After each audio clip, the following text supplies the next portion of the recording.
श्रीलक्ष्मीनारायणाभ्यां नमः। श्री उमामहेश्वराभ्यां नमः।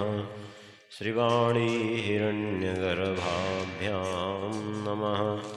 श्रीशचीपुरन्दराभ्यां नमः। श्रीसरस्वत्यै नमः। श्रीसिद्धिबुद्धिसहिताय श्रीमन्महागणाधिपतये नमः। ॐ नमः परमहंसास्वादितचरणकमलचिन्मकरन्दाय भक्तजनमानसनिवासाय श्रीरामचन्द्राय वागीसाद्यासुमनसः सर्वार्थानामुपक्रमे यं नत्वा कृतकृत्या सुस्तं नमामि गजाननम्। अखण्डमण्डलाकारं व्याप्तं येन चराचरं तत्पदं दर्शितं येन तस्मै श्रीगुरवे नमः। दिव्याभापरिपूरिताङ्गममलं ध्यानस्थितं सर्वदा नित्यं भक्तिविभावितं मुनिवरं शास्त्रादिसञ्चिन्तकम् भक्तिज्ञानसुधाविभूतहृदयं वस्त्रं च शुभ्रं धृतं वन्देऽहं करुणाकरं शशिनिभं श्रीहर्षणं सद्गुरुम्। दोर्भिर्युक्ता चतुर्भिस्फटिकमणिमयीमक्षमालां दधाना हस्तेनैकेन पद्मं सितमपि च शुकं पुस्तकं चापरेण भासा कुन्देन्दुशङ्खस्फटिकमणिनिभा समाना सा मे वाग्देवतेयं निवसतु वदने सर्वदा सुप्रसन्ना। अञ्जनानन्दनं वीरं जानकीशोकनाशनं कपीशमक्षहन्तारं वन्दे लङ्काभयङ्करम्।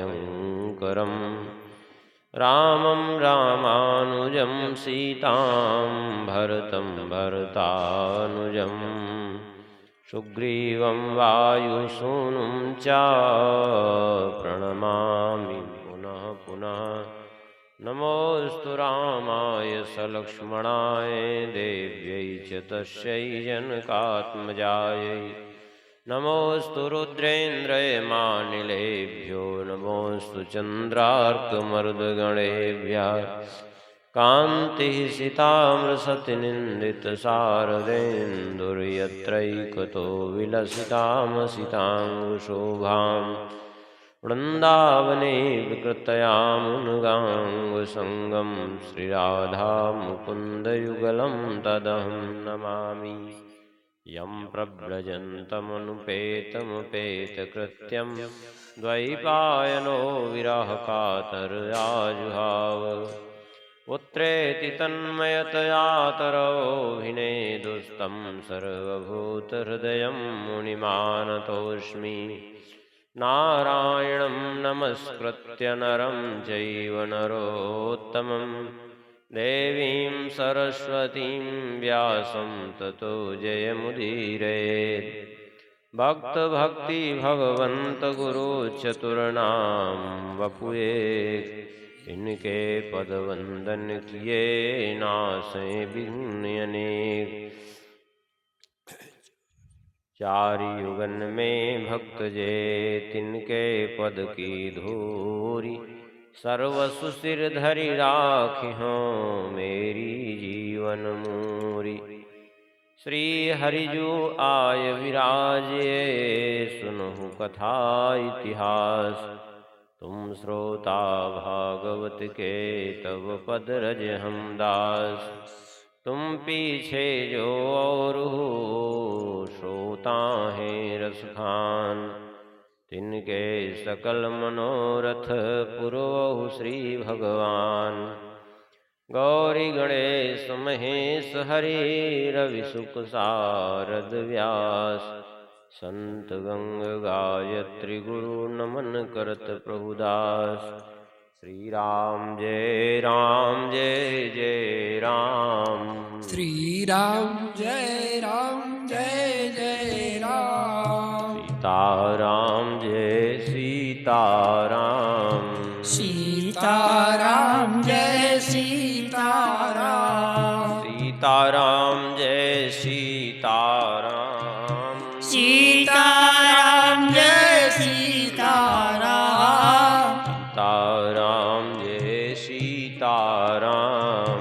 सीताराम जय सीताराम। सीताराम जय सीताराम। सीताराम जय सीताराम। सीताराम जय सीताराम। सीताराम जय सीताराम। श्री राम जय जय राम। श्री राम जय जय राम। सीताराम जय सीताराम। सीताराम जय सीताराम। सीताराम जय सीताराम। सीताराम जय सीताराम। सीताराम जय सीताराम। सीताराम जय सीताराम। सीताराम जय सीताराम। सीताराम जय सीताराम।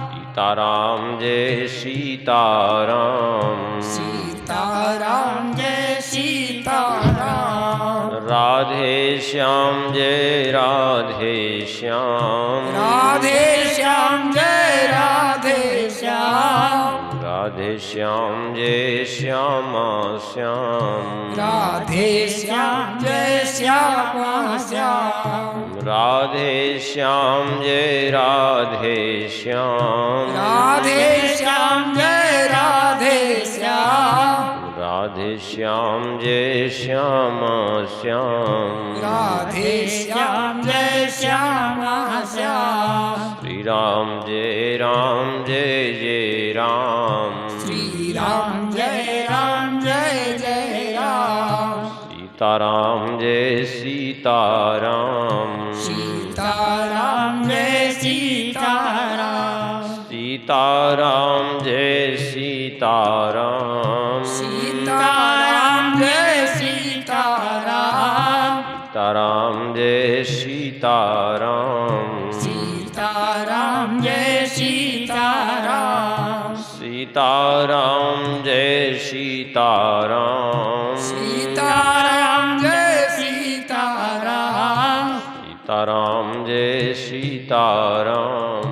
सीताराम जय सीताराम। श्री सीतारामचंद्र भगवान की जय। श्री सिद्ध सदन बिहारी बिहारी की जय। श्री हनुमान जी महाराज की जय। श्री कनक भवन बिहारी बिहारी जी की जय। श्री राम मंत्रार्थ मंडपम बिहारी बिहारी जी की जय। श्री अयोध्या बिहारी बिहारी जी की जय। श्री वृंदावन बिहारी बिहारी जी की जय। श्री हृदय बिहारी बिहारी जी की जय। श्री भागवत भगवान की जय। श्री सुखदेव भगवान की जय। श्री व्यास भगवान की जय। श्री सदगुरुदेव भगवान की जय। सब संत भगवान की जय। सब भक्त भगवान की जय। सब विप्रन की जय। गो माता की जय। श्रीमद् भागवत महामहोत्सव की जय। जय श्री सीता राम। जय श्री राधे श्याम। नमः पार्वती पतये हर हर महादेव।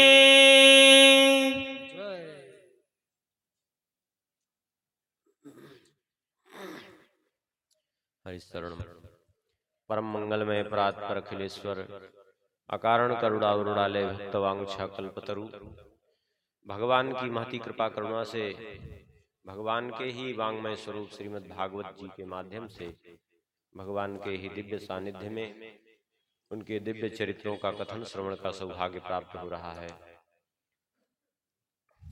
कल तक के प्रसंग में श्रवण कर रहे थे, एकादश स्कंद में भगवान श्री उद्धव जी को उपदेश दे रहे हैं संसार में किस प्रकार से जो है रहते हुए भी इस संसार से मुक्त रहा जा सकता है।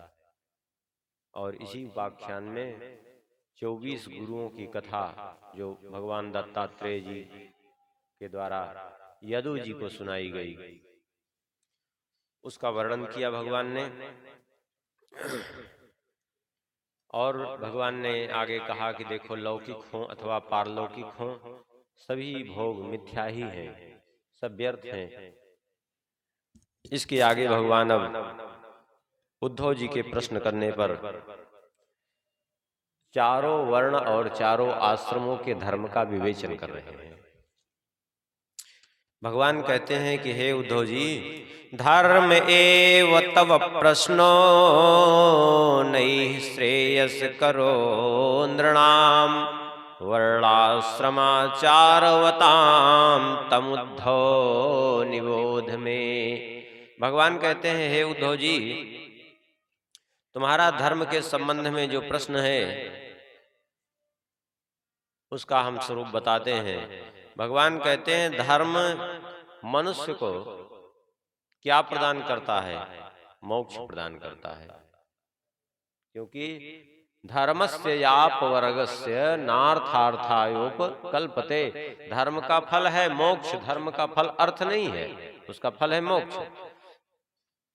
किंतु भगवान कह रहे हैं कि धर्म का फल मोक्ष अवश्य है, लेकिन जब अपने धर्म का पालन करे तो। यही बात भगवान गीता में भी कह रहे हैं, स्वधर्मे निधनम श्रेयः पर धर्मो भयावह। अपने धर्म में मरना श्रेष्ठ है, किंतु दूसरे धर्म को अपनाना श्रेष्ठ नहीं है। अब यहाँ दूसरे धर्म का मतलब क्या हुआ? बहुत लोग कह देते हैं स्वधर्म माने अपनी आत्मा का धर्म। तो आत्मा तो सब इस सब से परे है, उसका क्या धर्म होगा?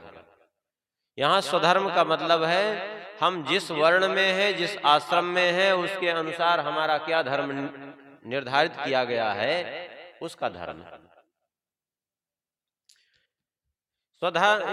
धर्म निर्धारित किस हिसाब से किया गया? तो भगवान स्वयं ही कहते हैं कि जैसे शरीर है, शरीर में मुख का अलग धर्म है। मुख का धर्म क्या है भाई? बोलना, पाठ करना, भोजन करना, ये सब मुख का धर्म है।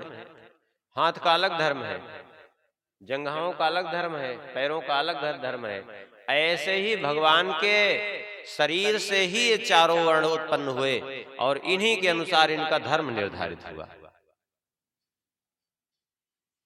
जैसे भगवान ने मुख से ब्राह्मण उत्पन्न किए, तो ब्राह्मण का उसी हिसाब से धर्म भी बनाया।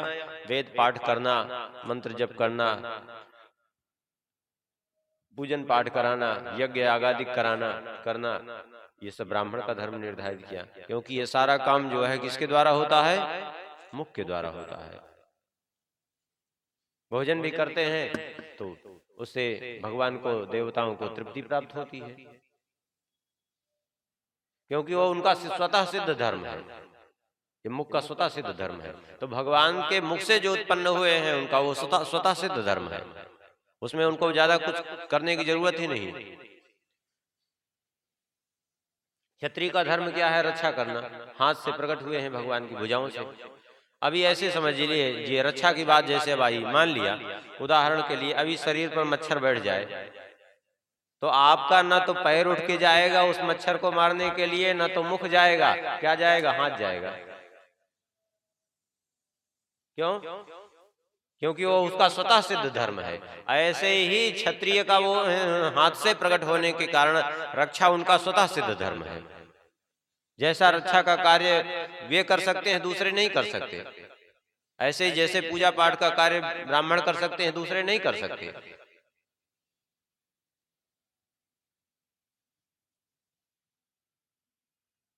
वैश्य उत्पन्न हुए जंघाओं से, उनका कार्य है व्यापार करना, और चरणों से ज्यादा चलना फिरना, दौड़ भाग, ये सब सेवा का कार्य है। ये चरणों से भगवान के सूत्र प्रकट हुए, तो जो जहां से प्रकट हुए उसके अनुसार ही उसका कार्य निर्धारित किया गया। बहुत लोग कह देते हैं कि ये तो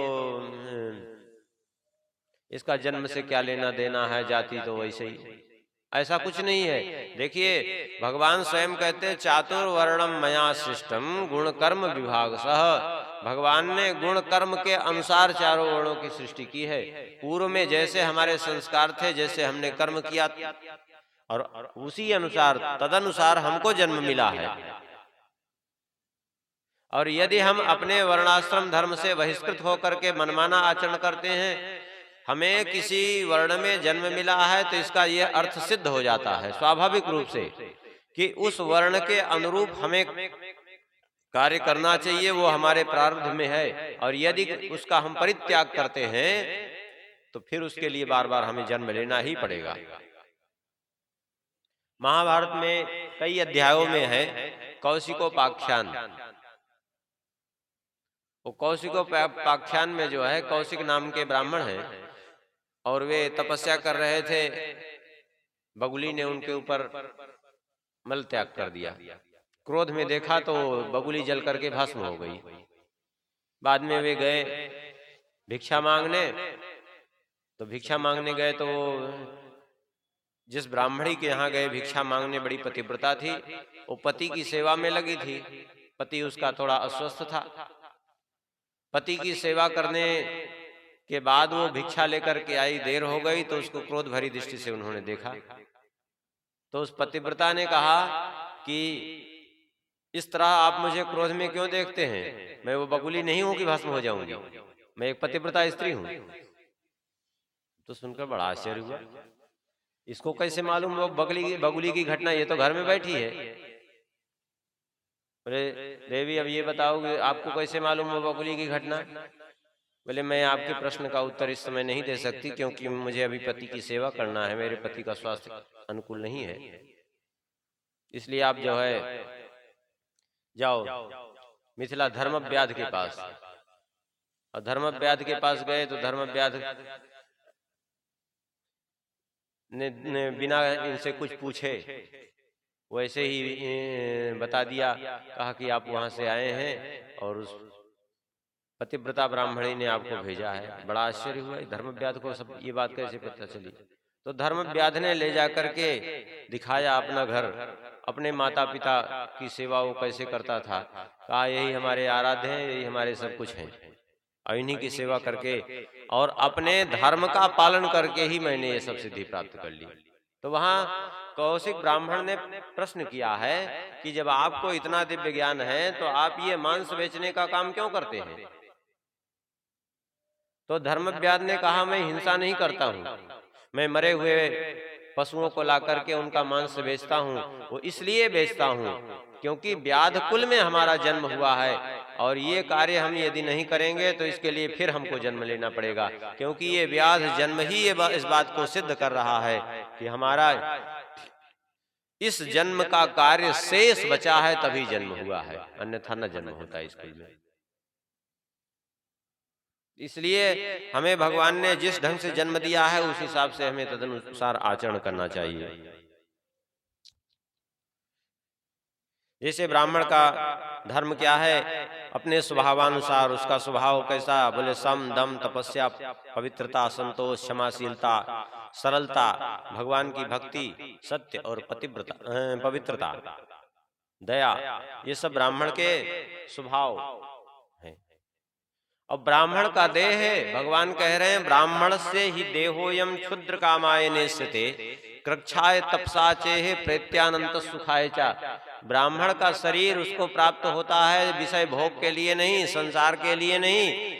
क्षुद्र कामाय नेष्यते, फिर बोले कृक्षाय तपसा चेह, तपस्या करने के लिए, व्रत करने के लिए, जिससे कि प्रेत्यानंत सुखाय चा, जिससे वो अनंत सुख प्राप्त कर सके, अर्थात भगवान को प्राप्त कर सके। इसलिए उसको ब्राह्मण शरीर मिलता है। ब्राह्मण के बाद क्षत्रिय का स्वभाव कैसा है? बोले तेज, बल, धैर्य, वीरता, सहनशीलता, उदारता, उद्योगशीलता, स्थिरता, ब्राह्मण भक्ति और ऐश्वर्य ये क्षत्रिय के स्वभाव में स्वाभाविक रूप से विद्यमान है। और क्षत्रिय को रक्षा का कार्य करना चाहिए, लेकिन भगवान कह रहे हैं सदैव ब्राह्मण की आज्ञा के और वेद की आज्ञा के अधीन रह करके ही, स्वच्छंदाचरण नहीं। यदि स्वच्छंदाचरण करेगा तो फिर वही सहस्रार्जुन वाली दशा हो जाएगी। फिर और गौ ब्राह्मण की भक्ति और देवताओं की निष्कपट सेवा, जो कुछ मिल जाए संतुष्ट रहना, ये शूद्र वर्ण का स्वभाव है। आस्तिकता, दानशीलता, दंभहीनता, ब्राह्मणों की सेवा, धन संचय करना न्यायपूर्वक, ये वैश्य का स्वभाव है। और अपवित्रता, चोरी करना, झूठ बोलना, ईश्वर और परलोक की परवाह न करना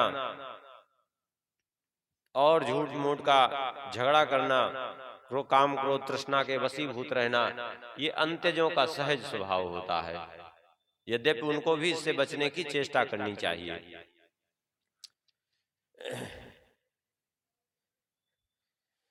भगवान कहते हैं इनमें ब्राह्मण, क्षत्रिय, वैश्य, इन तीनों वर्णों को यज्ञोपवीत संस्कार समय पे करा करके और विधिवत जो है सबसे पहले गुरुकुल में जाकर के गुरुजनों की सेवा करते हुए अध्ययन करे। आचार्य को मेरा ही स्वरूप मान करके आचार्यम माम विजानीयान नावमन्येत करहित नवर्त बुद्ध्या सुएत सर्वदेवमय गुरु। आचार्य को मेरा ही स्वरूप मान करके, कभी मनुष्य भाव न रख करके देवमय मान करके उनको और उनकी सेवा करते हुए अध्ययन करे, विद्या अध्ययन करे अच्छी प्रकार से। हमारे यहाँ 3 आश्रम निवृत्ति परक है, एक ही गृहस्थाश्रम प्रवृत्ति परक है। 3 आश्रम शुरुआत से ब्रह्मचर्य आश्रम निवृत्ति परक, और फिर दोनों उसके बाद निवृत्ति परक। तात्पर्य यह है कि शुरू से ही निवृत्ति की शिक्षा दी जाती थी। अब वो सारी शिक्षाएं सब खत्म हो गई, गुरुकुल की परंपरा ही खत्म हो गई। वेदवाणी की जो देववाणी की संस्कृत विद्या की परंपरा थी वो भी धीरे धीरे अब लुप्त होती जा रही है। पढ़ना ही नहीं चाहते कोई, क्योंकि जो लोगों का भी स्वभाव ऐसा है कि जो देखते हैं कि विद्यार्थी किसी काम का न हो, बोले उसको संस्कृत विद्यालय में भेज दो। सोचेंगे चलो नकल करके किसी तरह पास हो जाएगा, विवाह हो जाएगा, कहीं कुछ चली जाएगा अपना काम। अब वो और बेकार हो जाता है जाकर के। क्यों? आश्रम में गया, अपना भंडारा खाया, जब सवेरे सवेरे देखा जलेबी बन रही तो फिर कहाँ से मन लगेगा विद्यालय जाने में उसका। फिर वो उसी को ताकेगा बैठ कर कि बने, तो फिर हो गया, खत्म हो गई पढ़ाई जो रही होगी। तो जैसे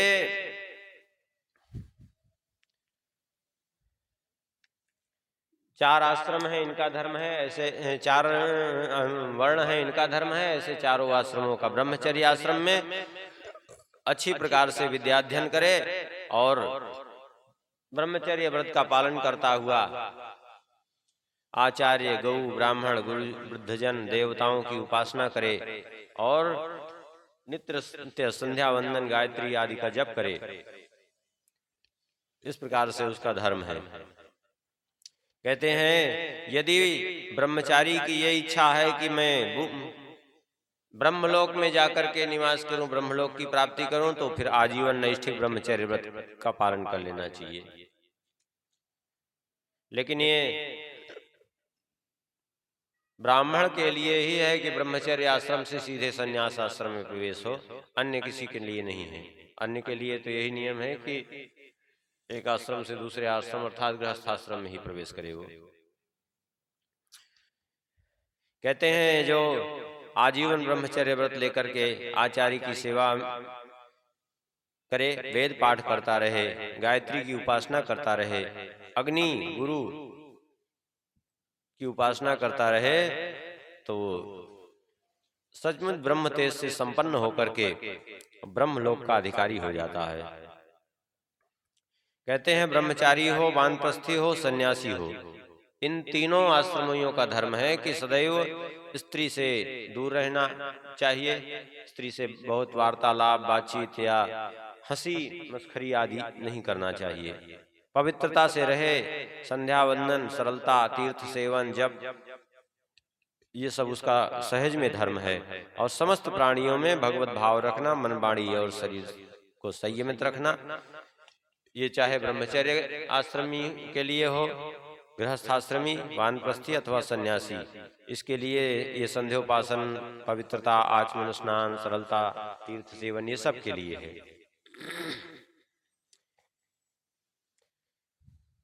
और ब्रह्मचर्य व्रत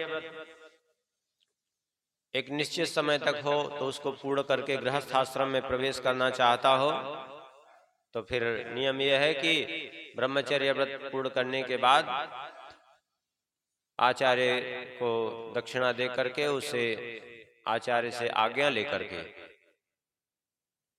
और फिर समावर्तन संस्कार करा के फिर गृहस्थाश्रम में प्रवेश करे और गृहस्थाश्रम धर्म का पालन करे। और फिर गृहस्थाश्रम धर्म का पालन करने के बाद तब फिर वानप्रस्थ और फिर सन्यास। कहते हैं ब्रह्मचर्य आश्रम के बाद गृहस्थाश्रम यदि स्वीकार करना हो तो उसको अपने अनुरूप और शास्त्रोक्त लक्षणों से संपन्न कुलीन कन्या से, अर्थात जो अपने ही वर्ण की कन्या हो। ये आजकल जो एक परंपरा चल गई है, कोई किसी से भी विवाह कर लेता है। ब्राह्मण क्षत्रिय के यहाँ, क्षत्रिय वैश्य के यहाँ विवाह कर ले रहे हैं, ब्राह्मण शूद्र के यहाँ कर ले। ये सर्वथा इससे हो क्या रहा है, इससे वर्ण संकरता फैल रही है। और संकरो नरको कायैवो कुलग्ना नाम कुलस्या, और ये वर्ण संकरता नरक ले जाने वाली है। क्यों? क्योंकि इस वर्ण संकरता के कारण लुप्त पिंडोदक क्रिया, ये जल दान, पिंड दान की प्रक्रिया ही लुप्त हो जा रही है। जैसे मान लिया किसी ब्राह्मण ने किसी वैश्य के यहाँ विवाह कर लिया, ठीक है, अब बताइए उसका क्या कौन सा वर्ण रह गया? ना वो ब्राह्मण रह गया, ना वैश्य रह गया। वो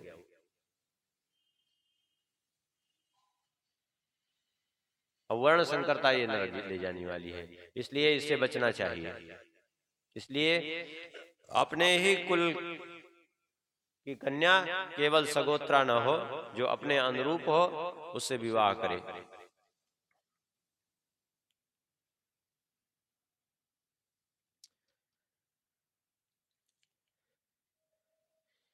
कहते हैं ब्राह्मण का शरीर दुर्लभ है, इसलिए इसको व्यर्थ में विषयों में न गंवावे। और कहते हैं शिलोंक्ष वृत्त्या परितुष्ट चित्तो धर्मं महान्तं विरजं जुषाणः मय्यर्पितात्मा गृह्येव तिष्ठन्नाति प्रसक्ता समुपैति शान्तिम्। भगवान कह रहे हैं कि जो घर में ही रह करके जो ब्राह्मण निष्काम भाव से यदि पालन करें अपने धर्म का, ब्राह्मणोचित धर्म का, और शिलोंक्ष वृत्ति से निर्वाह करें। शिलोंक्ष वृत्ति का तात्पर्य है जैसे खेतों में पड़े हुए बीज हैं, जो बालियां गिर जाती हैं उनको, और बाजारों में बाजार उठ जाने के बाद जो अनाज कण वहां गिर जाते हैं उनको उठा करके ले आवे, उन्हीं से अपना निर्वाह कर ले। तो ऐसा ब्राह्मण बिना सन्यास लिए भी उस परम पद को प्राप्त कर लेता है जो सन्यासी के लिए प्राप्त होने योग्य है।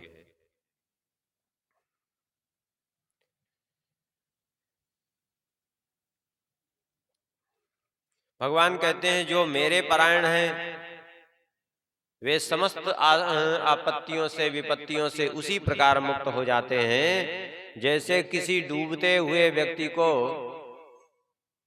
नौका प्राप्त हो जाए। समुद्र में डूब रहा हो, उसको नौका प्राप्त हो जाए तो वो सहज में बच जाता है। ऐसे भगवान कह रहे हैं जो जिन्होंने मेरा आश्रय ले लिया है वे सहज में ही विपत्तियों के समुद्र से दूर हो जाते हैं।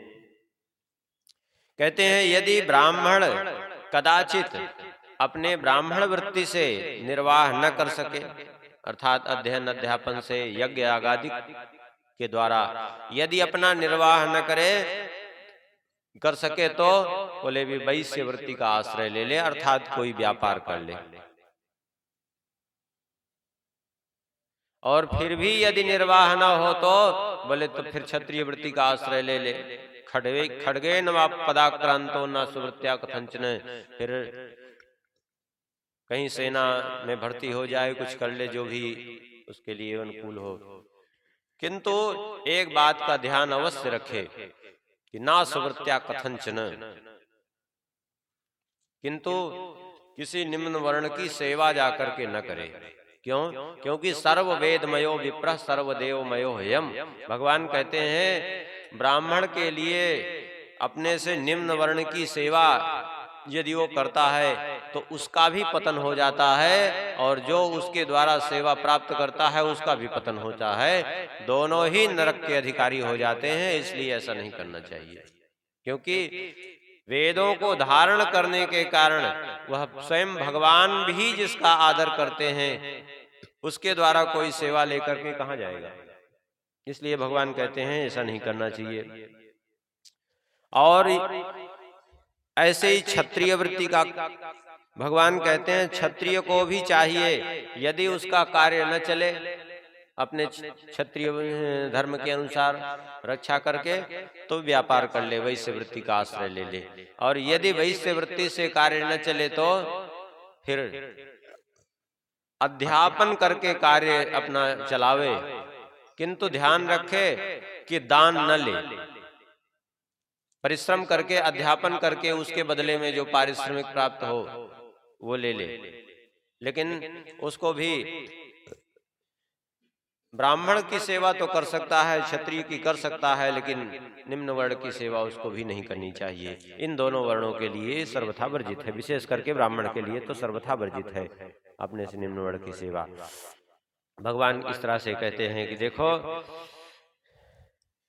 कि गृहस्थ होकर के, गृहस्थ का अर्थ ये नहीं होता कि कुटुंब में सर्वथा आसक्त हो जाए, प्रमादी हो जाए।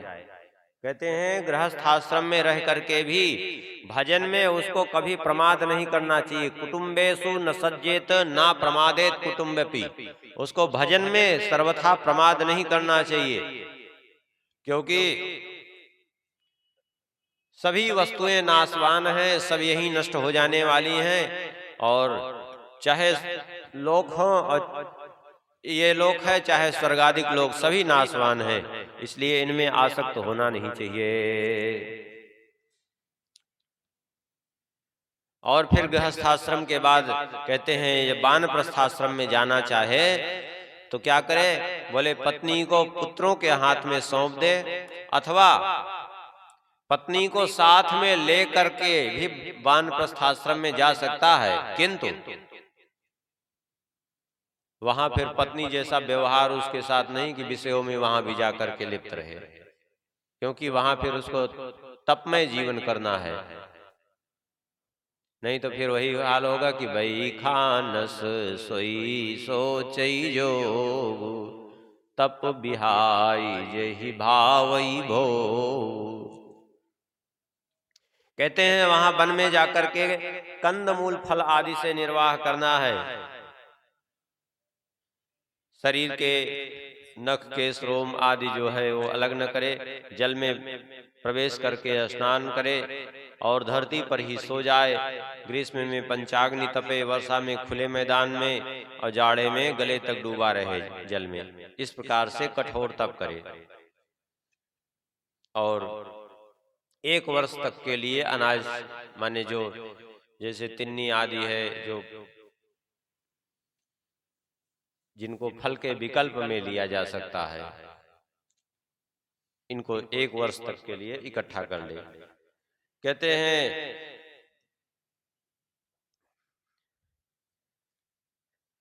1 वर्ष के लिए, 2 वर्ष के लिए, 4 वर्ष, 8 वर्ष अथवा अधिक से अधिक 16 वर्ष तक के लिए ही वानप्रस्थाश्रम स्वीकार करना चाहिए, लेकिन अपनी शारीरिक अवस्था के अनुसार, कहीं ऐसा न हो कि अधिक तप से बुद्धि में विकार उत्पन्न हो जाए।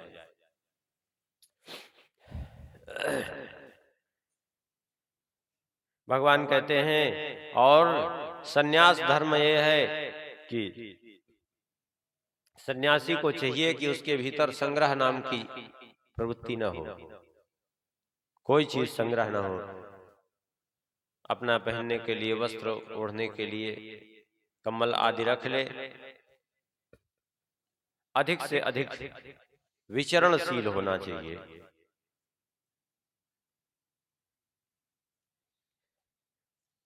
और कहते हैं जो पतित जन है उनको छोड़ करके अन्य ग्रहों से भिक्षा ले ले। ब्राह्मण, क्षत्रिय, वैश्य पहले तो कोशिश करे कि ब्राह्मण के यहाँ से भिक्षा ले। यदि ब्राह्मण के यहाँ भिक्षा न मिले तो क्षत्रिय के यहाँ से भिक्षा ले ले, और यदि न मिले तो वैश्य के यहाँ से भी भिक्षा ले ले। और यदि वैश्य न हो अथवा वैश्य के यहाँ भी भिक्षा मिलना संभव न हो तो किसी चतुर्थ वर्ण के यहाँ से फल की भिक्षा ले ले। भगवान ने इस प्रकार से उसका विधान बताया और कहा कि अकेले ही विचरण करना चाहिए, कहीं भी आसक्त नहीं होना चाहिए, निर्जन और एकांत स्थान में रहना चाहिए, सर्वत्र भगवत स्वरूप का चिंतन करते रहना चाहिए और इस जगत को असत्य मान करके इससे सर्वथा निर्लिप्त रहे। मन, वाणी और क्रिया से सर्वथा इस जगत को मायामय देख करके इससे सर्वथा विमुक्त रहे। कहते हैं यदि उसको किसी दिन समय पर भोजन न मिले तो उससे वो दुखी न हो, उद्विग्न न हो, और बराबर मिलता रहे तो हर्षित भी न हो। और ऐसा भी न करे कि कहीं खूब बढ़िया बढ़िया मिल रहा है तो चलो वहीं आसक्त होकर के भोजन के लालच में पड़ जाए। ऐसा भी नहीं करना चाहिए उसको। प्रारब्ध के अधीन भोजन मिलना न मिलना है, भगवत इच्छा पर निर्भर रहे, यही उसका धर्म है।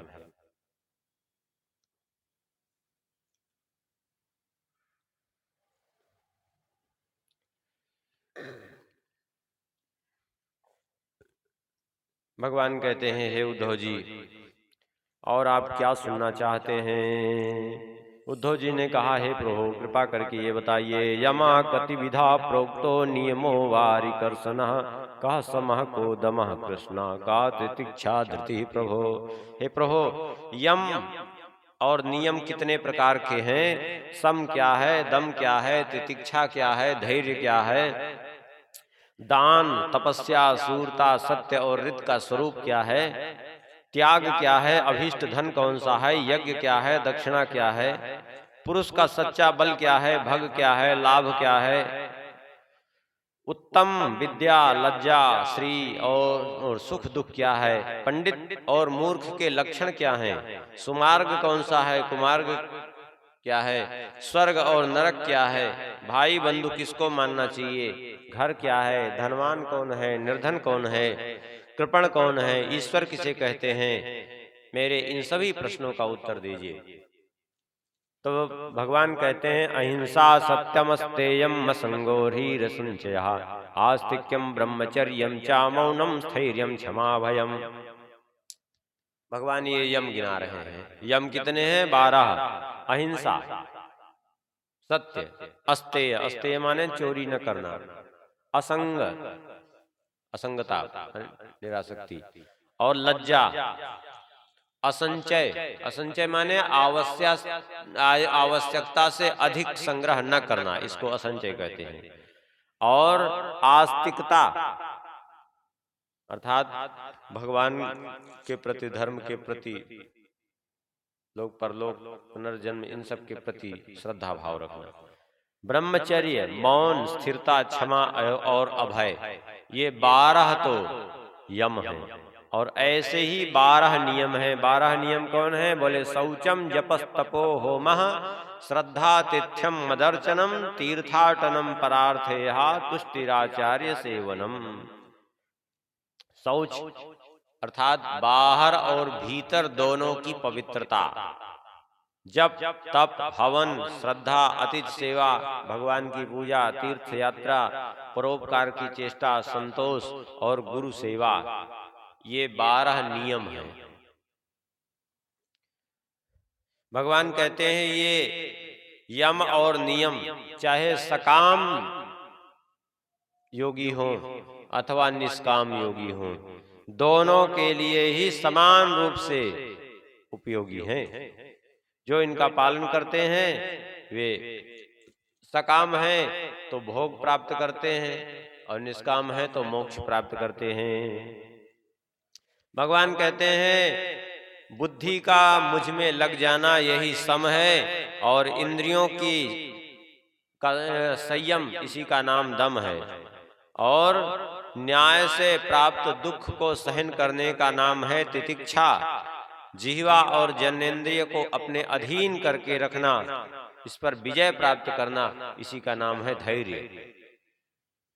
किसी से द्रोह न करना, सबको अभय दान देना ही सबसे बड़ा दान है।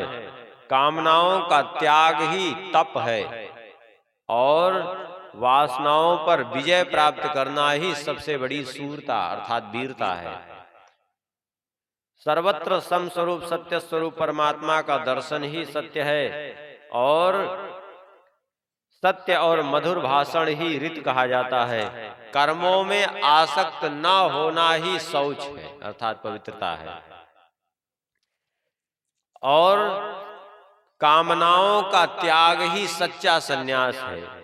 और धर्म ही मनुष्य का सबसे अभीष्ट धन है। और यज्ञ कौन है? भगवान कहते हैं मैं परमेश्वर ही वो यज्ञ हूं और ज्ञान का उपदेश देना सबसे बड़ी दक्षिणा है।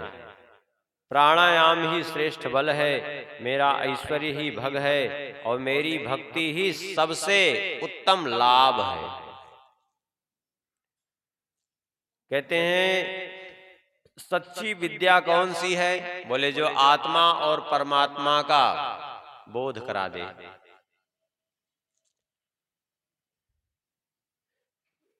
निरपेक्षता आदि गुण ही शरीर का सच्चा सौंदर्य है। पाप से घृणा होने का नाम ही लज्जा है। निरपेक्षता आदि गुण ये सच्चा सौंदर्य श्री है। और सच्चा सुख क्या है? दुख और सुख दोनों की भावना का ही समाप्त हो जाना, यही सच्चा सुख है। विषय भोगों की कामना ही सबसे बड़ा दुख है और शरीर में जो मैंपन भरा हुआ है यही सबसे बड़ी मूर्खता है। और कहते हैं जो भगवान की संसार की ओर से निवृत्त करके मुझे जो प्राप्त करा दे वही सच्चा सुमार्ग है और जो चित्त की बहिर्मुखता है वही कुमार्ग है। सत्व गुण की बुद्धि वृद्धि ही स्वर्ग है और तमोगुण की वृद्धि ही नरक है। गुरु ही सच्चा भाई बंधु है और वो भगवान कहते हैं वो गुरु कौन है? वह गुरु मैं ही हूं। जो गुणवान है, गुणों का खजाना है, वही सबसे बड़ा धनी है। मनुष्य शरीर ही सच्चा घर है क्योंकि इसी घर में रह करके वहां अपनी व्यवस्था बनाई जा सकती है। जो जितेंद्रिय नहीं है वही कृपण है और जिसके पास अभाव का बोध है, अभी हमारे पास इतना कम है, इतना कम है, ये अभाव का बोध ही दरिद्रता है। जिसके पास अभाव का बोध है वही दरिद्र है। और विषयों में जो आसक्त है वही सर्वथा असमर्थ है और जो सर्वतंत्र स्वतंत्र है वही ईश्वर है। भगवान ने कहा ये सब हमने आपने जो जो प्रश्न पूछे थे हमने सबका उत्तर दिया। अब आप क्या सुनना चाहते हो? उद्धव जी ने कहा प्रभु आपकी प्राप्ति के मार्ग को हम जानना चाहते हैं। भगवान कहते हैं उद्धव जी हमारी प्राप्ति के मार्ग हैं 3, ज्ञान योग, कर्म योग और उपासना। ज्ञान योग योगास्त्रयो मया प्रोक्ता नृणाम श्रेयो विधित्सया। कल्याण के मैंने ही तीनों मार्ग बताए हैं। लेकिन कैसे? भगवान कहते हैं कौन किस कर्म का अधिकारी है, कौन ज्ञान योग का अधिकारी है, कौन कर्म योग का, कौन भक्ति योग का।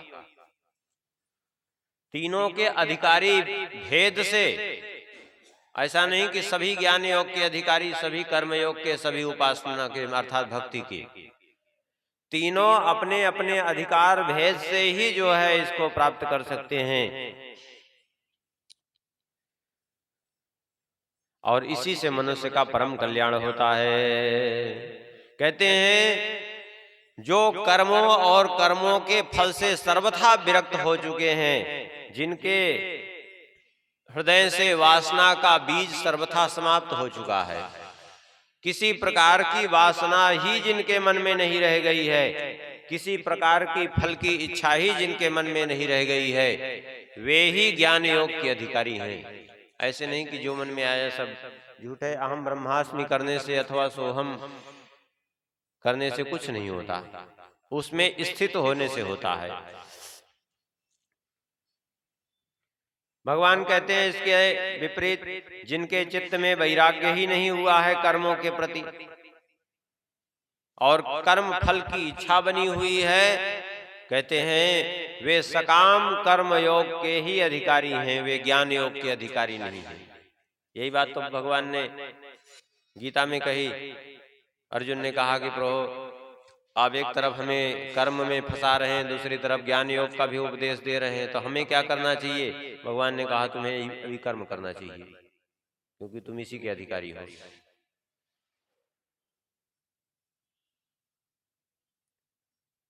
कोई श्रेष्ठ नहीं, कोई हीन नहीं, कौन किसका अधिकारी है ये महत्व की बात है। भगवान कहते हैं जिनका अभी संसार में मन लगता है, संसार में से अभी पूर्णतया वैराग्य नहीं हुआ है, संसार के प्रति दुख बुद्धि नहीं हुई है, वे अपने पूर्व जन्म के अनुसार, पूर्व कर्म के अनुसार वे लगे हुए हैं, उनको सकाम कर्म में ही लगना चाहिए। सकाम कर्म माने कर्म सकाम है वे, चूंकि कामना भरी है इसलिए वे कर्म करें, लेकिन प्रयास धीरे धीरे करते रहें कि उस कर्म से उनको धीरे धीरे वैराग्य होता जाए, निष्कर्मता उनकी बढ़ती जाए। भगवान कहते हैं हे उद्धव जी, ये मनुष्य शरीर प्राप्त हुआ है, मनुष्य शरीर केवल भगवत प्राप्ति के लिए ही मिला है। अब इन तीनों मार्ग में वो किसका अधिकारी है, अब स्वयं वो निर्णय कर सकता है। यदि पूर्णतया उसकी कामनाएं समाप्त हो गई हैं तभी ज्ञान योग के मार्ग पर चले, और अन्यथा कर्म करते हुए कर्म फल की वासना को धीरे धीरे समाप्त करने की चेष्टा करे, और नहीं तो फिर भक्ति करे, भगवान की उपासना करे।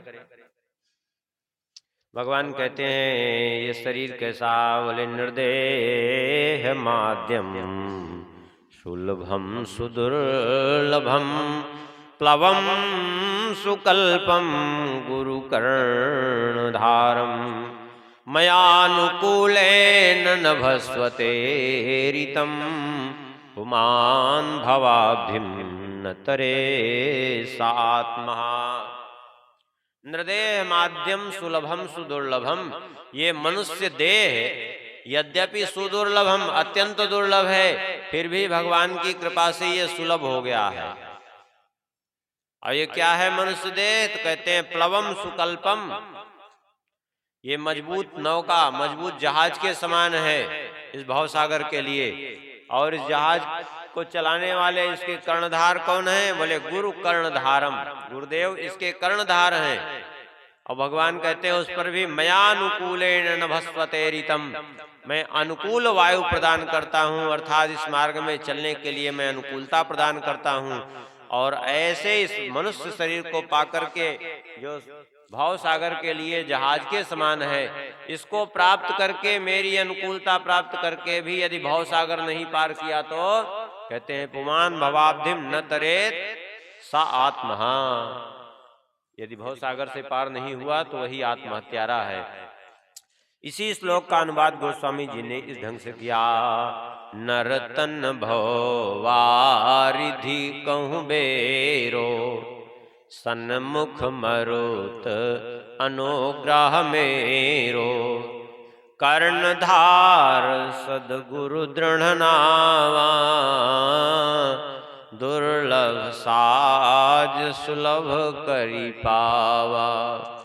जो न तरई भव सागर नर समाज यस पाई, सो कृत निंदक मंदमती आत्माहन गति जाय।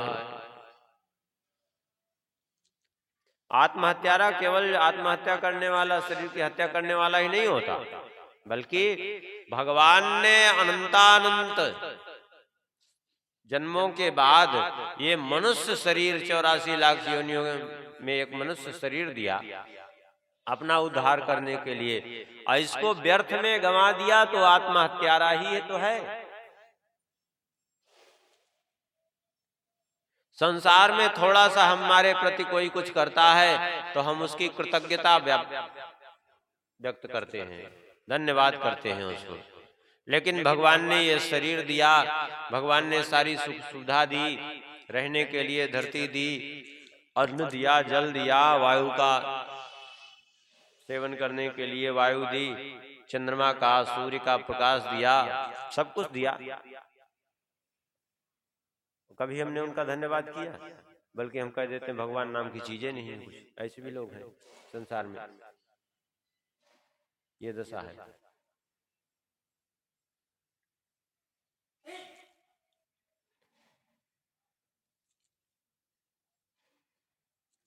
तो भगवान को यदि नहीं मानते तो क्या है? यही है कृतघ्नता। और कृतघ्नता ऐसा पाप है कि कृतघ्नता महत् पापम निष्कृतिर नास्ति विद्यते। कृतघ्नता ऐसा पाप है जिसका कोई प्रायश्चित्त ही नहीं है।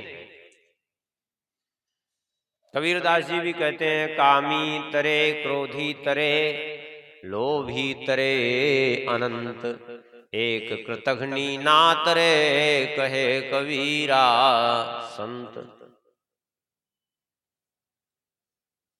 कृतघ्नी का कोई निस्तार नहीं होता। ये कृतघ्नता ही है भगवान को न मानना, भगवान के मार्ग पर न चलना। भगवान कहते हैं, हे उद्धव जी देखो,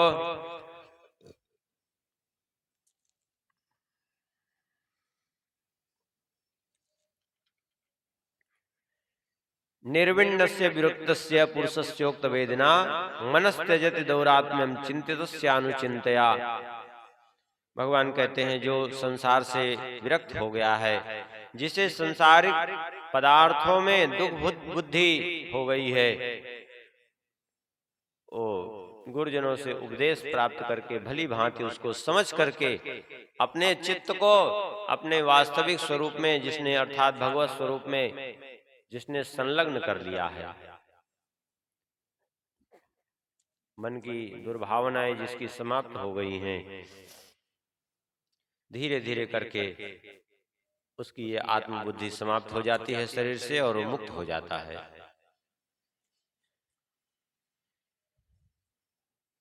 कहते हैं, समस्त संसार से उपरत होकर के जात श्रद्धो मत कथासु निर्विण्ण सर्वकर्मसु, मेरी कथाओं में श्रद्धा करे और संसार से उपरत हो जाए, समस्त कर्मों से उपरत हो जाए। बहुत किसी चीज को आरंभ करने की चेष्टा न करे, हम ये कर लेंगे, हम वो कर लें तो ठीक हो जाए। कुछ नहीं, सब यहाँ बांधने वाला है, यहाँ छोड़ने वाला कुछ नहीं है। इसलिए इस सब के चक्कर में भगवान कहते हैं नहीं पड़ना चाहिए। भगवान यहाँ आगे वर्णन कर रहे हैं। उद्धव जी ने कहा, प्रभु ये तत्वों की संख्या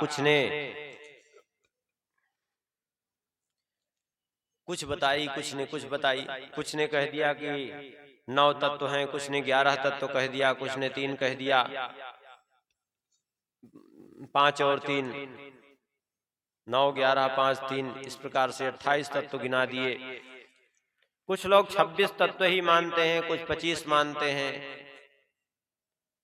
इस प्रकार से ये आखिर में विभिन्नता क्यों है? मुनियों के मत में एक रूपता क्यों नहीं है? कृपा करके बताइए, ये बात समझ में नहीं आती। भगवान कह रहे हैं कि जो कुछ भी जो कह रहे हैं सब अपनी जगह ठीक है, क्योंकि सब अपने अपने ढंग से सभी ठीक कह रहे हैं। अब कहेंगे सभी ठीक कैसे कह रहे हैं? बोले सभी ठीक इसलिए कह रहे हैं कि उनके अलग अलग सोचने का, अलग अलग समझने का दृष्टिकोण है। जैसा जिसका दृष्टिकोण वैसे वो जो है अपने अपने हिसाब से निर्णय कर लेते हैं। महत्व ये नहीं कि तत्व कितने हैं, महत्व यह है कि जितने हैं वह कौन है जिसके बिना वो सब बेकार है। उसको पकड़ने की जरूरत है, क्योंकि उसके बिना समस्या का समाधान ही नहीं है।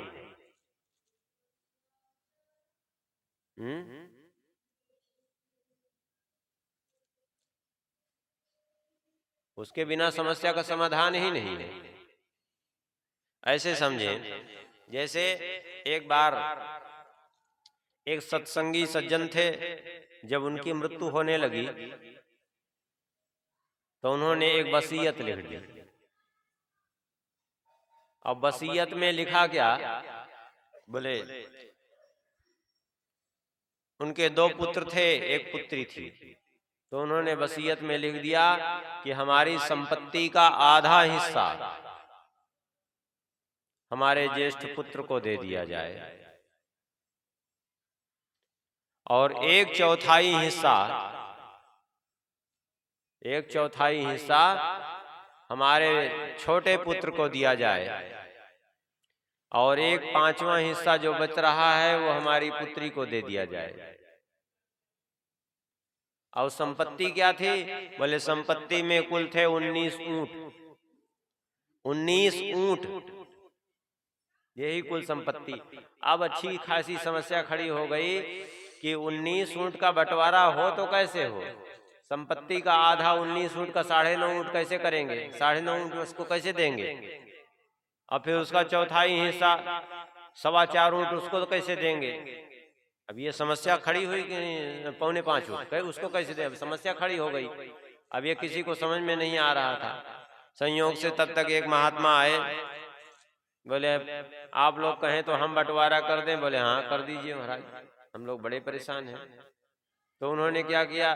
बोले 19 ऊंट था, 1 ऊंट अपना ला करके मिला दिया। बोले कितने हो गए? बोले 20। 20। अब इसका आधा जो है बड़े ही पुत्र को दे देते हैं। कितने हो गए? 10 निकल गए। अब बचे कितना? बोले बचे 9। बोले छोटे पुत्र को कितना कहा? बोले 1/4 माने 5 ऊंट जो है 20 का 1/4 5 ऊंट उसको दे दिया। और पुत्री को कितना कहा? बोले 1/5वां भाग, तो 4 पंचे 20, तो 4 उसको दे दिया। बोले कितने हो गए? 10 5 15 4 19। बोले ये 19 तुम्हारे और 1 हमारा, फिर ज्यों का त्यों बच गया। 1 हम अपना ले जा रहे हैं, कोई समस्या ही नहीं, बात ही खत्म हो गई। मतलब क्या है? मतलब यही है कि जिसके बिना कुछ संभव ही नहीं है। अब ऐसे इसको ढंग से मानिए कि पंच ज्ञानेन्द्रिय, पंच कर्मेंद्रिय, पंच तन्मात्राएं 15, मन बुद्धि चित्त अहंकार मिला के कितने हो गए? 19। और ये 19 का झगड़ा समाप्त नहीं हो रहा था। कब तक? बोले जब तक परमात्मा आके नहीं मिल गए। और जब परमात्मा आके मिल गए, सबका बराबर बंटवारा भी ठीक ठाक से हो गया, और फिर भी परमात्मा जो के तो अलग के अलग बचे रह गए, उनसे कोई लेना देना नहीं प्रकृति से। जिसके बिना सृष्टि का कुछ भी करना संभव नहीं है, फिर भी उस पर कोई विकार नहीं होता, फिर भी उस पर कोई परिवर्तन नहीं, वही है परमात्मा। इसलिए भगवान कह रहे हैं जो कुछ भी जो कह रहे हैं सब ठीक कह रहे हैं, उसमें संदेह नहीं करना चाहिए। कहते हैं जो पंचभूत, पंच तन्मात्राएं, पंच ज्ञानेन्द्रिय, एक मन और एक आत्मा मानते हैं, वे लोग कहते हैं तत्वों की संख्या 17 है। कुछ लोग जो है पंच ज्ञानेन्द्रिय, पंच कर्मेंद्रिय, पंच तन्मात्राएं, उसके साथ मन बुद्धि चित्त अहंकार मान लेते हैं, तो हो जाते हैं 19। और कुछ उसी में जो है पंच ज्ञानेन्द्रिय, पंच कर्मेंद्रिय, पंच महाभूत, पंच तन्मात्राएं और फिर मन बुद्धि चित्त अहंकार मान लिए तो 24 हो गए। हाँ 23 का 24 हो गए कि नहीं? पंच ज्ञानेन्द्रिय, पंच कर्मेंद्रिय, पंच महाभूत, पंच तन्मात्राएं, 5 24, मन बुद्धि चित्त अहंकार 24 हो गए। और किसी ने 25 मान लिया, क्यों? बोले उसमें परमात्मा भी जुड़ गया, 25 मान लिया। तो सब अपनी अपनी जगह सब ठीक कह रहे हैं, गलत कोई कह ही नहीं रहे हैं। क्योंकि गलत कहेंगे से देखिए, सभी जो कुछ भी कह रहे हैं अपनी जगह सब ठीक कह रहे हैं। जैसे ऐसे समझिए, जैसे एक बार कई अंधे जा रहे थे, किसी ने कहा सामने हाथी है। अंधों ने कहा चल के देखा जाए भैया हाथी होता कैसा है। तो एक ने पकड़ा पैर, कहा मैं पहचान गया, हाथी खंबे जैसा होता है। एक ने पेट पे हाथ थपथपाया, बोले नगाड़ा जैसा होता है। एक ने टटोली तो पूंछ हाथ में आई, बोले हाथी झाड़ू जैसा होता है। एक ने सूंड पकड़ी, बोले अजगर जैसा होता है। अब बताइए बाणी की किस किस है? एक ने कान पकड़ा, बोले सूप जैसा होता है। अब बताइए किसकी बात सही है? अरे सबकी बात सही है। क्यों? क्योंकि सभी हाथी का ही वर्णन कर रहे हैं, लेकिन समस्या क्या है? बोले अलग अलग स्वरूप का वर्णन कर रहे हैं। ऐसे जो कुछ भी वर्णन कर रहे हैं, जिसने वर्णन किया है वो सभी ने ठीक ही वर्णन किया है, बस समझने की बात है उसको।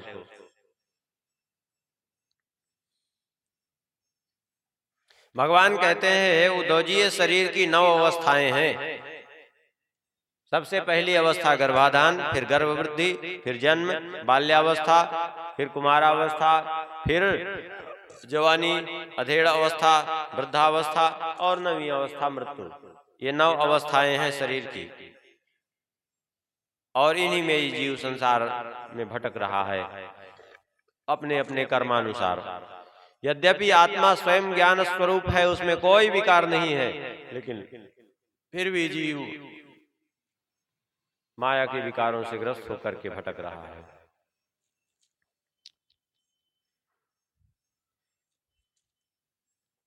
भगवान कहते हैं हे उद्धव जी, अब हम आपको एक कथा सुनाते हैं।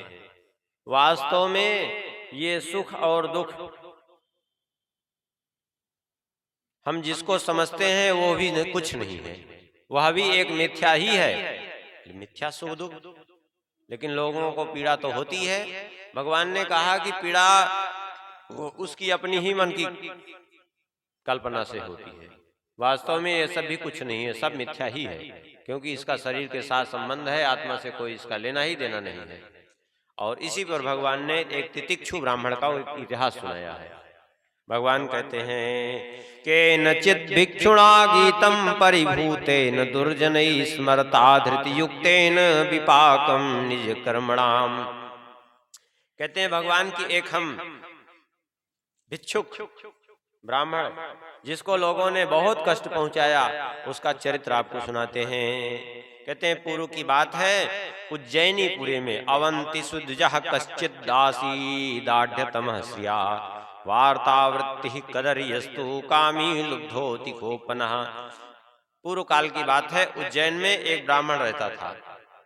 उसने खेती भी उसके पास खूब थी, व्यापार भी खूब करके और बहुत धन संपत्ति इकट्ठा की। कृपण बहुत था, कामी लोभी था, बात बात में क्रोध आना ये सहज उसका स्वभाव था। लेकिन ज्ञातयो तिथेस्तस्य वांग मात्रेणापि नार्चिता,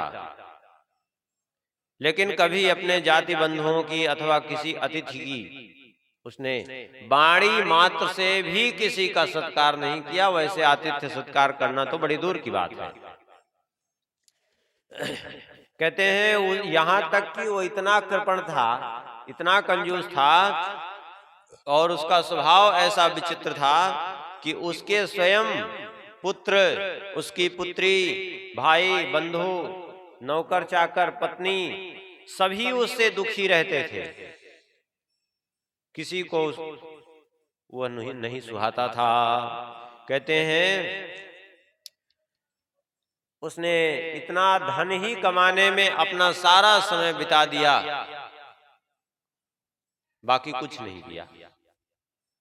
और धन कमाने में ऐसा वो जुटा रहा कि कुछ करने की उसको चिंता ही नहीं थी। धन तो कमाता,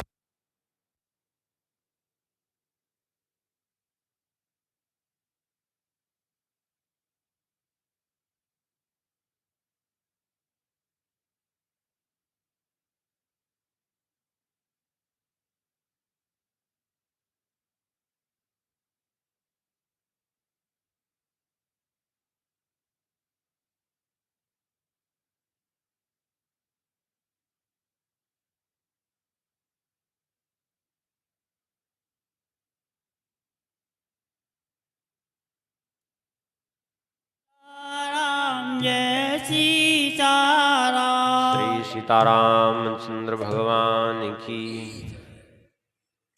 कहते हैं अब जो उसके आसपास के लोग, उसके निकट संबंधी उसकी कृपणता से इतने त्रस्त थे कि सभी उसके अनिष्ट चिंतन में लगे रहते, और कभी उसने न कोई अतिथि सत्कार, न कभी गौओं की सेवा, न आए गए ब्राह्मणों की सेवा, किसी कुछ नहीं किया। तो पंच महायज्ञ के भागी जो देवगण हैं वे भी रुष्ट हो गए, और परिणाम ये हुआ और लोगों को के मन में उसके प्रति अनिष्ट बुद्धि भी उत्पन्न होती रही। तो स्वाभाविक है कि धीरे धीरे उसका धन नष्ट होना चालू हो गया, और उसके सामने ही उसका सारा उद्योग व्यर्थ हो गया। जो व्यापार करता था वो भी नष्ट हो गया। इतना धन परिश्रम से इकट्ठा किया था वो भी धीरे धीरे करके सब उसके सामने ही नष्ट हो गया। कुछ धन तो कुटुंबियों ने छीन लिया, कुछ चोर ले गए, कुछ दैवी प्रकोप के कारण सब नष्ट हो गया। इस प्रकार से सारा धन उसका सब समाप्त हो गया। सारी संपत्ति जब चली गई, जो कुछ कमाया था, तब बड़ा दुखी हुआ, और दुखी होकर के, चिंतित होकर के मन ही मन रोने लगा और कहने लगा कि हाय हाय मैं क्या करूं।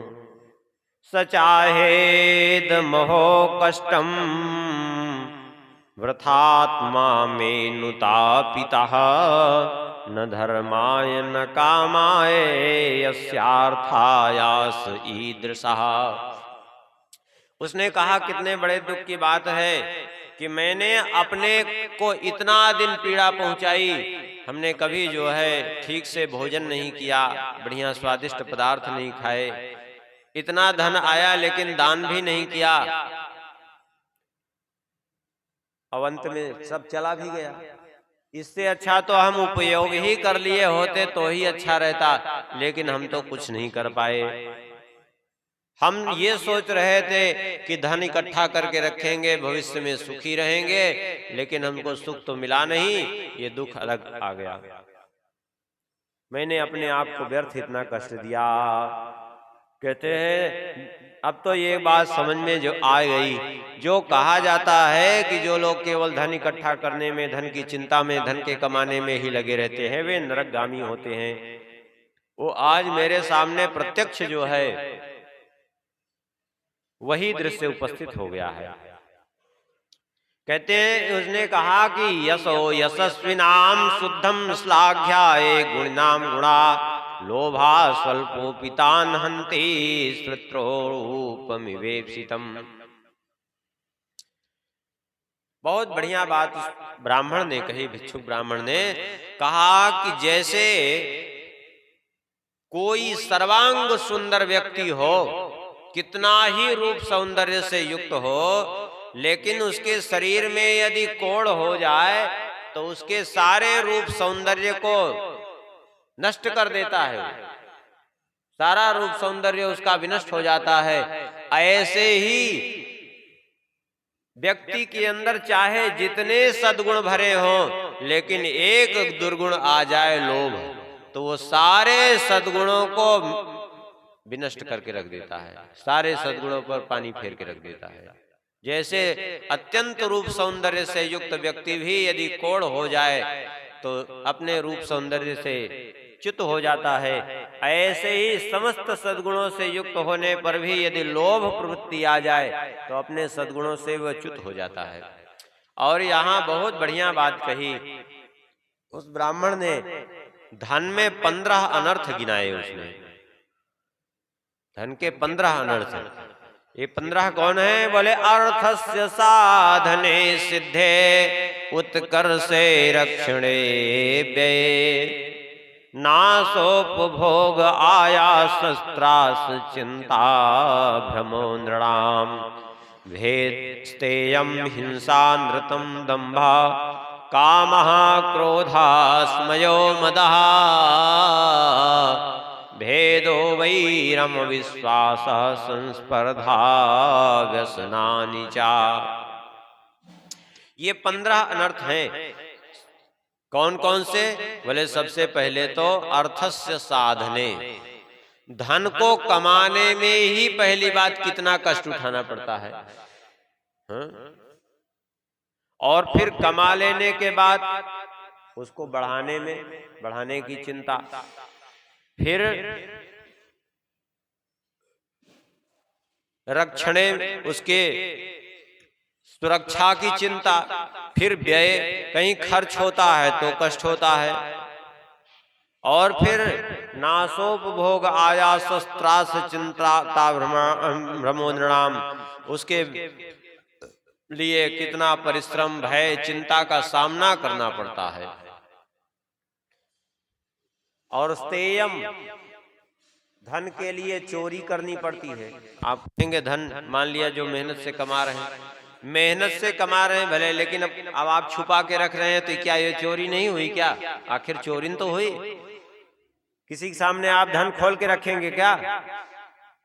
रखेंगे तो छुपा के। और तो छुपाने वाली चीज, जो चीज छुपाई जा रही वही तो चोरी हुई कि नहीं? तो चोरी तो अपने आप आ गई। स्तेयम हिंसा, और धन आता है तो स्वाभाविक ही हिंसा प्रवृत्ति जागती है। क्यों? क्योंकि धन का मद आता है, फिर मन वाणी क्रिया से कटुता का व्यवहार लोगों के प्रति होने लगता है। अनृतम, झूठ बोलने का स्वभाव हो जाता है। हाँ, धन है और फिर भी मान लिया कोई आया कहा कि हमें धन की जरूरत है, तो झूठ बोलेगा कि नहीं कि हमारे पास धन नहीं है इस समय, और जबकि रखा है, फिर भी झूठ हुआ कि नहीं हुआ? झूठ तो झूठ है। दंभ, दिखावापन। दंभ क्या है? बोले जो है नहीं उसका दिखावा करना, जो है उसका नहीं, जो नहीं है उसका भी दिखावा करना, इसी का नाम है दंभ। जो गुण हमारे पास है ही नहीं उसका प्रदर्शन, इसी का नाम है दंभ। दूसरे शब्द में ऐसे कह सकते हैं जैसे पाखंड को प्रचार करना, दंभ दिखावापन, झूठे सिद्ध ही झाड़ना।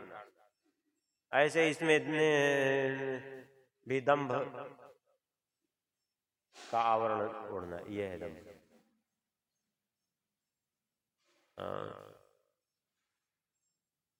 अधर्म के वंश में सुने थे ना दंभ का नाम? ब्रह्मा जी का पौत्र है दंभ। ऐसा जो है स्वरूप बना लेता है ये नाटक करने के लिए कि क्या कहना है। इसलिए दंभ एक ही जगह प्रशंसनीय है, अन्यत्र सब जगह दंभ की निंदा की गई है। एक जगह प्रशंसनीय कहाँ है?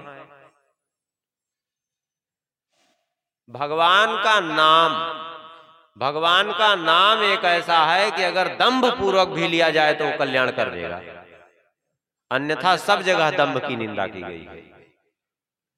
भगवान का नाम ही है जो अगर दंभ पूर्वक भी लिया जाए तो भी कल्याण कर देगा, अन्यथा कहीं भी दंभ हो रहा है तो निश्चित पतन की ओर ही ले जाएगा।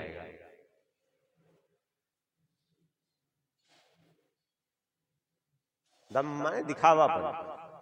एक बार जैसे ऐसे समझिए, एक बार एक व्यक्ति था, उसने बढ़िया जो है पाखंड वेश बनाया, दंभी व्यक्ति। अब पाखंड वेश बना करके उसने बहुत से चेला बना लिए धीरे धीरे करके, और फिर एक क्षेत्र में गया, गांव था, वहां अपना दंभ फैलाया, तमाम चेला ओला हो गए। अब वहां चेले लोग प्रचार करते हमारे गुरुदेव सिद्ध हैं, ये हैं, अवतारी हैं, अवतारी, दुनिया भर की बात से प्रचार हो गई। संयोग बसात उस गांव में पड़ गया सूखा, और सूखा पड़ा, खेत पानी नहीं बरस रहा था, खेत लोगों को सूख रहा था। एक दिन एक व्यक्ति पहुंचा, उसने कहा महाराज हम बड़े परेशान हैं और खेत सूख जाएगा, सब बच्चे भूखों मर जाएंगे, यही एकमात्र सहारा है, आप कृपा करिए पानी बरसे। तो बड़े संकोच में पड़े, वाली बोले जाओ ठीक है, आज तुम्हारे खेत में पानी बरसेगा। रात में चेलों से कहा कि तुम लोग एक काम करो कि दूर जो नदी है भर भर बाल्टी उसका खेत कम से कम सींच दो, भूमि तो कुछ गीली हो जाए। रात भर चेले लोग खेत सींचते रहे किसी तरह, और सवेरे उसका खेत गीला देख करके अब पूरे गांव वाले पहुंचे, महाराज कृपा करिए, महाराज कृपा करिए, हमारे खेत में भी पानी बरसना चाहिए, हम लोग भी परेशान हैं। अब परेशान थे तो बोले कोई बात नहीं। अब संकोच में आके उन्होंने कह दिया जाओ तुम सबके खेत में भी पानी बरसेगा। अब वो चेला लोग परेशान थे, वो बोले कि जब गुरुजी बरसे तो बरसे, चेला कोई नहीं बरसने जाएगा। रात भर पानी ढो ढो करके बाल्टी गगरी से जो है हालत बिगड़ गई है, और कह रहे हो फिर बरसेगा, इसे खाक बरसेगा, पानी हम ढोए, तुम तो यहाँ सो रहे थे, क्या करोगे। ये क्या है? दम्भ। अच्छा, ये दम्भ जो है इतना सूक्ष्म है कि समझ में नहीं आता, इतना सूक्ष्म है कि ये समझ में ही नहीं आता, दम्भ बन जाता है। जैसे मान लिया बैठे हैं भजन कर रहे हैं, ठीक है, और सुना कि कोई आ रहा है बढ़िया एकदम टाइट होके ठीक ठाक बैठ गए, कि लोग वो ये ना समझे कि एकदम ढीले डाले, एकदम बस इतने में ही दम्भ बन गया, पता नहीं चला दम्भ बन गया, इतना सूक्ष्म है दम्भ।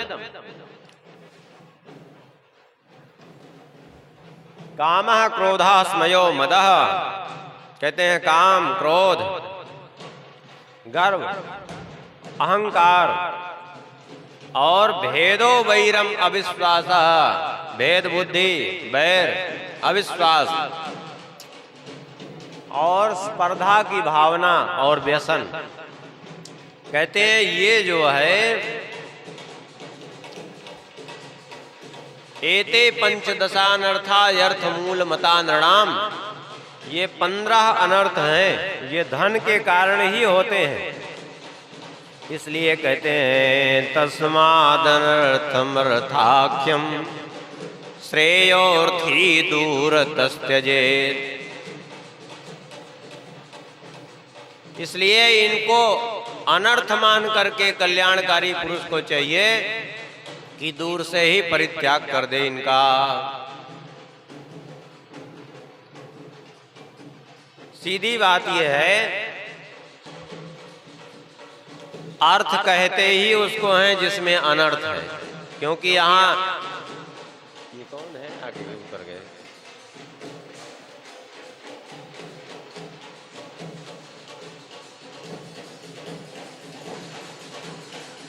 कर क्या रहे हैं।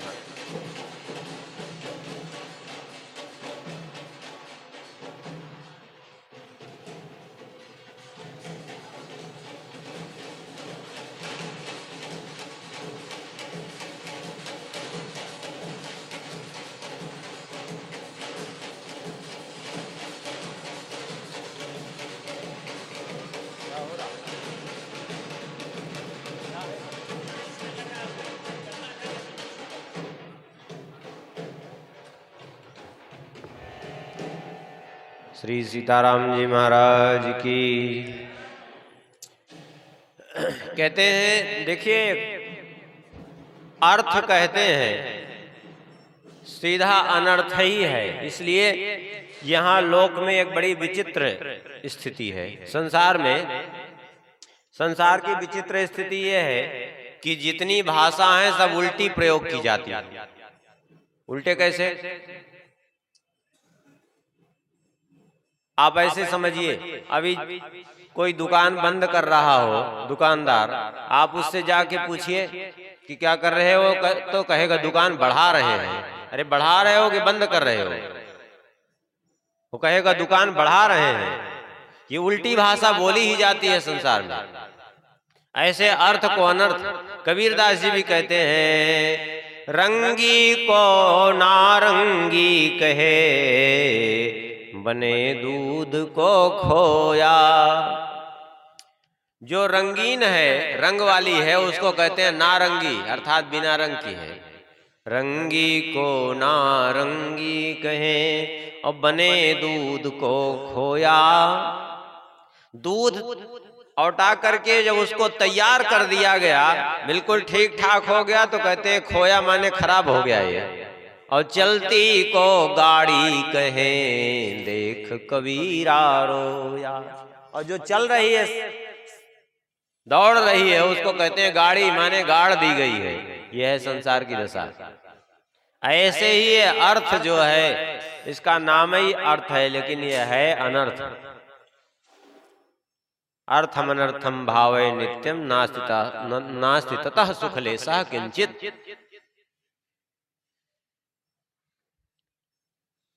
लेकिन ये तृष्णा रहती है तो ये बात उतर ही नहीं पाती, जानते हुए भी, सुनते हुए भी उतर नहीं पाती। किसी चीज की कामना रहती है तो वो जीवन में उतर नहीं पाती। और ये कामना कब किसको हो कोई भरोसा नहीं। एक बार श्री शंकराचार्य जी, आदि शंकराचार्य जी काशी में चले जा रहे थे, तो देखा एक वृद्ध ब्राह्मण थे, लगभग 60 वर्ष से अधिक की अवस्था हो गई थी और दांत भी गिर गए थे उनके, डंडा लेकर के चलते थे, इतने वृद्ध हो गए थे, लेकिन वो व्याकरण के सूत्र रट रहे थे, डुकरन करने रट रहे थे। अब वो दांत गिरने के कारण वो डुकरे करने जैसे समझ में आ रहा था। तो श्री शंकराचार्य जी को पहले तो बड़ी श्रद्धा हुई कि चलो इस अवस्था में भी व्याकरण का अभ्यास कर रहे हैं, सूत्र रट रहे हैं, कितनी बड़ी बात है। लेकिन जब जाकर के पूछा तब पता क्या चला, उन्होंने कहा क्या करें, हमारी पत्नी मर गई है, अब हम सोच रहे हैं थोड़ा पढ़ लें तो विवाह तो हो जाता। हाँ बताइए, अभी क्या मतलब निकल आए इसे पढ़ने। तब श्री शंकराचार्य जी ने फटकारा, बोले अंगम गलितम पल्लितम मुंडम दसन विहीनम जातम तुंडम। अर्थात अंग गलित हो गए, अंगम गलितम पलितम मुंडम, सिर के बाल सफेद हो गए, और दसन विहीनम जातम तुंडम, सारे दांत सब गिर चुके हैं। वृद्धो याति गृहीत्वा दंडम, वृद्ध हो गए, दंड लेकर के चलते हो, तदपि न मुंचित्यासा पिंडम, फिर भी आशा नहीं छूट रही है संसार की, अब क्या करोगे विवाह करके। तो उसी पे कहते हैं श्री शंकराचार्य जी, भज गोविंदम भज गोविंदम भज गोविंदम मूढ़ मते, भज गोविंदम भज गोविंदम गोविंदम भज मूढ़ मते। क्यों कहते हैं, संप्राप्ते सन्निहिते मरणे नहीं नहीं रक्षति डुक्रन करणे। क्योंकि ये मृत्यु का समय जब आएगा ना, तो ये डुक्रन करणे तुम्हारी रक्षा नहीं करेगा। इसलिए भगवान का भजन करो, क्योंकि कल्याण उसी से होना है, इससे ये कल्याण नहीं होना है। हाँ लौकिक लाभ हो जाएगा, ठीक है, लेकिन उससे कल्याण नहीं होना है। कहते हैं कि वो तो उस ब्राह्मण ने यही कहा कि देखो, इसलिए कल्याणकामी पुरुष को तस्मात् अनर्थमर्थाख्यम, जो अनर्थ की जड़ है, इस अर्थ का श्रेयोर्थी दूरतस्तजेत, कल्याणकामी को दूर से परित्याग कर देना चाहिए। तात्पर्य है उतना ही जितना हमारे लिए परम आवश्यक है उतना तो ठीक है, उससे अधिक की चेष्टा करना सर्वथा अनुचित है। कहते हैं क्योंकि इस धन के कारण लोग क्या करते हैं, बोले विद्यन्ते भ्रातरो दारा पितरा सुहृदस्तथा एका स्निग्धा काकिर्णा सर्वे सद्या सर्वे रया कृता। क्योंकि इसके कारण जो है भाई बंधु स्त्री पुत्र माता पिता सगे संबंधी सब जो है एक दूसरे के शत्रु बन बैठते हैं इस धन के कारण। ये धन ऐसी अनर्थ की जड़ है। कहते हैं जो मनुष्य देवता ऋषि पितर प्राणी जाति भाई कुटुंबी एक दूसरे को उनका भाग दे करके धन संतुष्ट नहीं करता, केवल अकेले उपभोग करता रहता है, वो अधोगति को प्राप्त होता है। मैंने यही किया जीवन भर, और आज मैं धन भी इकट्ठा नहीं कर पाया और दुख को प्राप्त कर रहा हूं, किसी को दे भी नहीं पाया, और आज मैं स्वयं भटक रहा हूं। कहते हैं अब तो उस ब्राह्मण ने निश्चय कर लिया कि ये सारा संसार मिथ्या है, व्यर्थ है, और सब कुछ छोड़ करके उसने सन्यास धारण कर लिया, और सन्यास लेकर के मौन होकर के विचरण करने लगा वो। लेकिन अब समस्या ये हुई कि वो तो मौन हो गया, सन्यास ले लिया, लेकिन अब उसको लोग तंग करते। कहीं भिक्षा के लिए जाता तो लोग कहते देखो इस पाखंडी को,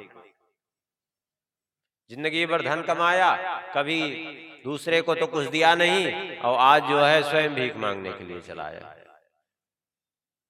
धन नष्ट हो गया तो आज जो है दम कर रहा है, तो कोई उसका भिक्षा पात्र छीन करके फेंक देता, कोई उसको तंग करता, कोई दंड छीन लेता, कोई आसन, कोई रुद्राक्ष की माला, सब छीन छान के फेंक देते लोग, कोई उसका वस्त्र ही खींच के भागता। इस प्रकार से लोगों ने बहुत उसको प्रताड़ित किया, यहाँ तक कि कोई थप्पड़ मार देता, कोई उसके ऊपर थूक देता, कोई गाली देता, कोई डांट डपट देता, कोई कहता बांध के इसकी पिटाई कर दो। घर से स्त्री पुत्र ने निकाल दिया तो अब आज आकर के ये बगुला भगत बन गया है। ऐसे ऐसे लोगों ने उसकी अवहेलना की। कहते हैं फिर उस ब्राह्मण ने एक गीत गाया कि आखिर जो मुझे दुख प्राप्त हो रहा है ये क्यों है? क्या ये जो मनुष्य हमें दुख दे रहे हैं ये हमारे दुख के कारण हैं? बहुत बढ़िया बात कहे। उस ब्राह्मण भिक्षुक ने कहा नायम जनों में दुख सुख दुख हेतुर न देवतात्मा ग्रह कर्म काला मनः परम कारण मनन्ति संसार चक्रम परिवर्तयेद्यत्। मेरे दुख सुख का कारण क्या ये मनुष्य हैं? नहीं, मनुष्य मेरे सुख दुख का कारण कैसे हो सकते हैं? तो क्या देवता हैं? बोले देवता भी नहीं हो सकते, न शरीर न ग्रह न कर्म न काल, कोई हमारे सुख दुख का कारण नहीं है। ये वास्तव में सुख दुख का कारण तो एकमात्र मन ही है और कोई नहीं, क्योंकि ये मन बड़ा बलवान है, यही सुख दुख का अनुभव कराता है। कहते हैं यदि मान भी लिया जाए कदाचित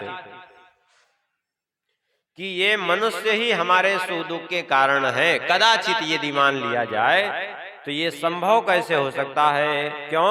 क्योंकि जनस्तु हेतु सुख दुखयो से किमात्मनश्चात्र ही भौमयोस्तत् जिह्वां क्वचित् संदसते स्वतद्भिर् तद्वेदनायां कतमाय कुप्येत्। कहा कि यदि मान लिया जाए कि ये मनुष्य हमें सुख दुख दे रहे हैं, मनुष्य सुख दुख का कारण है, तो ये कैसे संभव है? क्योंकि आत्मा को कोई सुख और दुख कैसे पहुंचा सकता है? क्योंकि आत्मा का सुख और दुख दोनों से ही कोई संबंध ही नहीं है।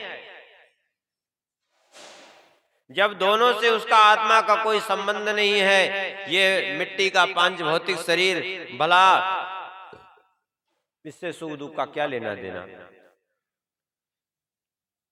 अब फिर ये सुख दुख के कारण कैसे? फिर इन पर क्रोध करना का ने का प्रयोजन ही क्या है? जैसे उदाहरण दे रहे हैं, जीवाम क्वचित संदसति स्वदद्भिः तद्वेदनायाम कतमाय कुप्येत्।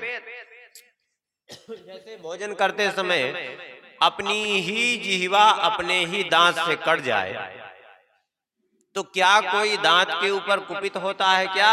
उस दांत को तोड़ करके फेंक देता है क्या? क्यों? बोले दांत भी अपना ही है और जो जिह्वा कटी है वो भी अपनी ही है। जब दोनों ही अपने हैं तो क्रोध किसके ऊपर? कहते हैं ऐसे ही जैसे दांत से जीवा कट जाती है, दांत कोई जानबूझ के जीवा को काटा ऐसी बात नहीं है, वो कट गई। तो दांत को कोई क्रोध करके तो तोड़ के नहीं फेंक देता। ऐसे ही जो हमें दुख दे रहे हैं वास्तव में वो दुख देने वाले हैं ही नहीं, वो तो वैसे ही निमित्त बन गए। जैसे जीवा अचानक दांत के नीचे आ गई तो दांत दुख देने में उसको निमित्त बन गया, बस इतनी ही बात है। क्योंकि दांत भी अपना ही है, जीवा भी अपनी ही है। ऐसे सभी देहधारी तो भगवान के ही हैं, सभी में एक ही आत्मा सर्वत्र विराजमान है, तो एक दूसरे को दुख दे कैसे दे सकती है। और यदि कह दिया जाए ये देवता दुख देते हैं तो यह भी संभव नहीं है। क्योंकि जन दुःखस्य हेतुर यदि देवतास्तु किमात्मनस्तत्र विकारयोस्तत् यदंगमंगेन निहन्यते क्वचित् क्रुद्धेत कस्मै पुरुषासदेः। कहते हैं यदि मान लिया जाए कि सुख दुख ये देवता दुख के देने वाले देवता हैं तो ये भी संभव नहीं है। क्यों? इसलिए संभव नहीं है कि देवता भी सभी इंद्रियों के अधिष्ठात्री के रूप में विद्यमान है, और जो सभी इंद्रियों के अधिष्ठात्री के रूप में देवता विद्यमान है तो अपने अपने इंद्रियों के द्वारा वे सुख ही चाहते हैं। जब सुख ही चाहते हैं तो फिर वो दुख क्यों देंगे? भाई देवता क्या करते हैं? अपने अपने इंद्रियों के द्वार पर बैठे हैं, आवत देखें विषय ब्यारी, दें तुरंत कपाट उघारी। तो क्योंकि वे सुख चाहते हैं, तो जो सुख चाहते हैं ऐसे देवता वे दुख क्यों देंगे? और यदि मान लिया जाए कि आत्मा यदि सुख दुख हेतु किमन्यतस्तत्र निज स्वभावा, आत्मा को यदि सुख दुख का कारण मान ले तो भी संभव ही नहीं है। क्योंकि आत्मा जो अपनी ही है वो कैसे स्वयं को कष्ट पहुंचा सकती है? आत्मा से भिन्न कुछ है ही नहीं। तब फिर एक ही आत्मा जब सर्वत्र विद्यमान है तो फिर सुख दुख कैसे? ऐसे समझें जैसे एक माला के भीतर एक माला है, उसमें बहुत से पुष्प गुथे हुए हैं, या एक माला है उसमें बहुत से तुलसी के दाने या मणियों के दाने हैं, तो ऐसे समझ लीजिए कि मणियां हो गई मान लीजिए शरीर, और आत्मा क्या हो गई? धागा। तो एक ही धागा समस्त मणियों में जिस प्रकार से पिरोया है, ऐसे ही एक ही आत्मा समस्त सारी शरीरधारियों में विद्यमान है, तो कैसे कष्ट पहुंचा सकती है उसको? संभव ही नहीं है। तो आत्मा भी सुख दुख का कारण हो जाए, यह संभव नहीं। कहते हैं कदाचित यदि ग्रहों को सुख दुख का निमित्त मान लिया जाए तो बोले ग्रहा निमित्तम सुख दुःखयोश्चेत् किमात्मनो जस्य जनस्य ते वै ग्रहैर्ग्रहस्यैव वदन्ति पीडाम् क्रुद्धेत कस्मै पुरुषस्ततोऽन्यः। यदि ग्रहों को मान लिया जाए कदाचित थोड़ी देर के लिए कि सुख दुख के कारण ग्रह हैं, तो भी क्या ग्रहों के अंदर ये प्रभाव है कि वे आत्मा में विकार उत्पन्न कर दे? क्या आत्मा को कोई सुख दुख पहुंचा सकते हैं ग्रह? क्या आत्मा से क्या संबंध है उनका? कोई संबंध ही नहीं। जब आत्मा से उनका कोई संबंध नहीं तो फिर ग्रह किसी आत्मा को सुख दुख कैसे पहुंचा सकते हैं? क्योंकि आत्मा उन ग्रहों से भी और जिन शरीरों में वो उसका प्रतिबिंब झलक रहा है, उन शरीरों से, दोनों से ही सर्वथा वो परे है।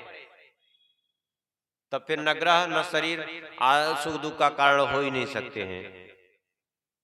कहते हैं यदि मान लिया जाए कर्मास्तु हेतु सुख दुःखयोश्चेत् किमात्मनस्तद्धि जड़ा जड़त्वे। यदि मान लिया जाए कर्म ही दुख सुख के कारण है, हम लोग करते क्या है, काल ही कर्म ही ईश्वर ही मिथ्या दोष लगाए। यदि कर्म को दुख सुख का कारण मान ले तो कर्म से आत्मा का कोई प्रयोजन नहीं। क्यों? क्योंकि आत्मा तो कुछ कभी करती ही नहीं है। आत्मा तो सर्वथा अपने उसी अकर्ता स्वरूप में ही स्थित है। करने वाली तो प्रकृति है, फिर आत्मा से उसका कोई संबंध नहीं।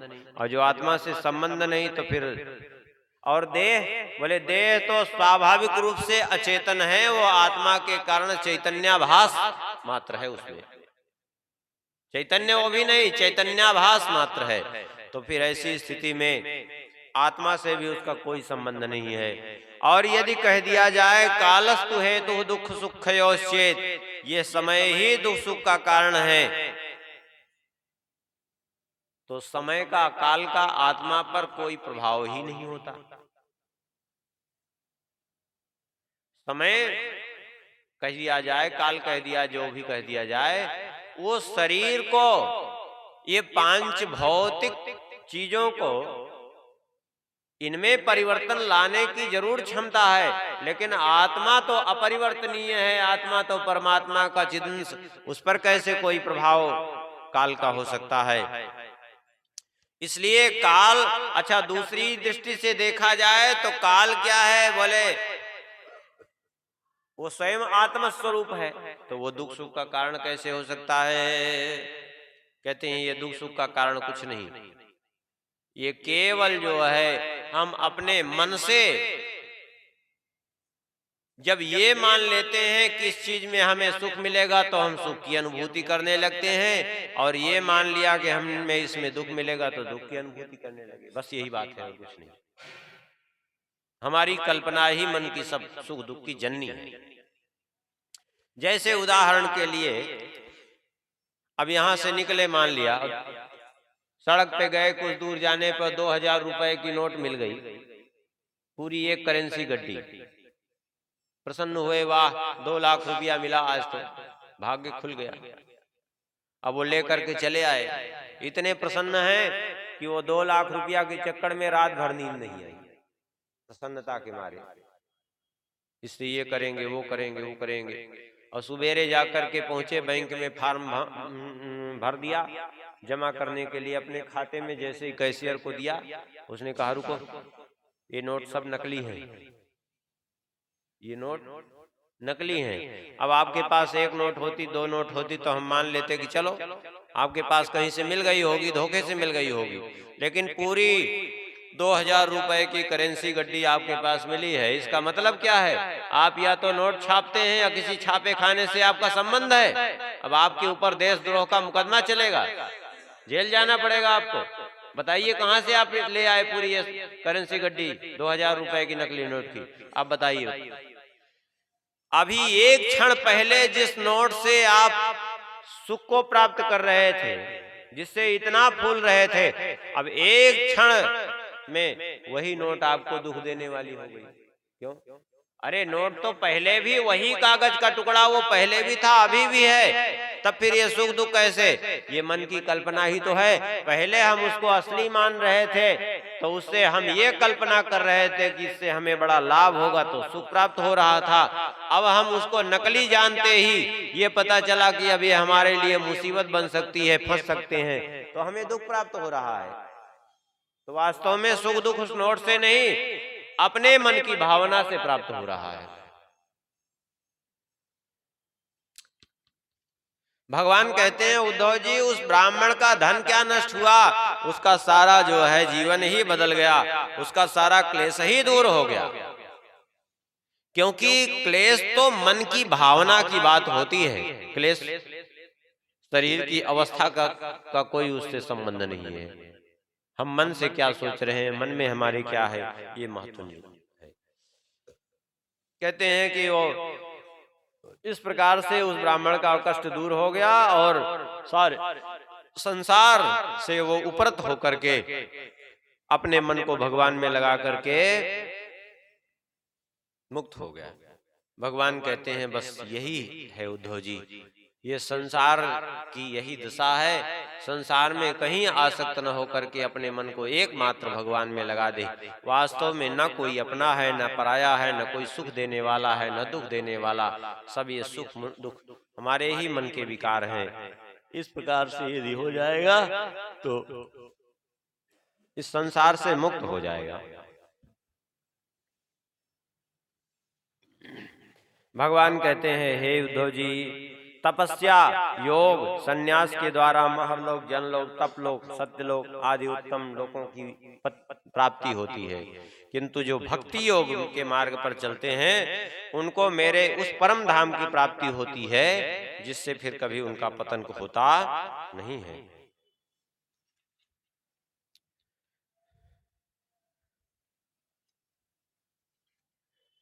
भगवान कहते हैं, हे उद्धव जी, ये सतोगुण, रजोगुण, तीन तमोगुण, ये तीन गुण हैं और इन तीनों गुणों के अलग अलग प्रभाव पर अलग अलग क्रियाएं संसार में दिखती हैं। सत्वगुण की वृद्धि होती है तो देवताओं की बढ़ती दिखती है, रजोगुण की वृद्धि होने पर असुरों की बढ़ती दिखती है और तमोगुण जब बढ़ता है तो राक्षसों का बल बढ़ता है। इस प्रकार से ये तीनों। अब यहाँ कुछ लोग थोड़ा सा संदेह भी कर बैठेंगे कि ये फिर ये देवता, असुर और राक्षस ये अलग अलग क्यों कह दिया? असुर क्या है, राक्षस क्या है? देखिए, असुर और राक्षस में थोड़ा सा अंतर है।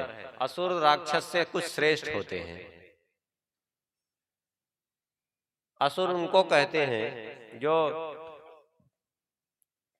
सामान्य ढंग से जो है अत्याचार करते हैं, और राक्षस उनको कहते हैं जो दुराचार, अत्याचार और पाप की सीमा में अत्यंत आगे बढ़ जाए।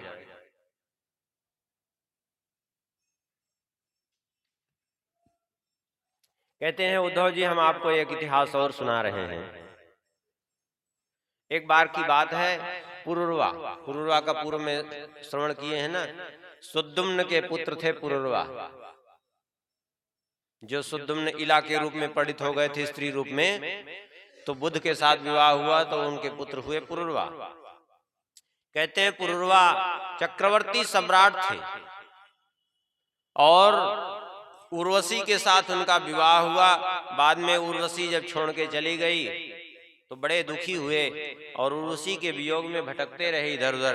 एक बार वो कुरुक्षेत्र में मिली तो उससे कहने लगे विह्वल होकर के कि अरे देवी, तुम थोड़ी देर ठहर जाओ, छोड़ करके मत जाओ, और नहीं तो ये भेड़िए मुझे खा जाएंगे।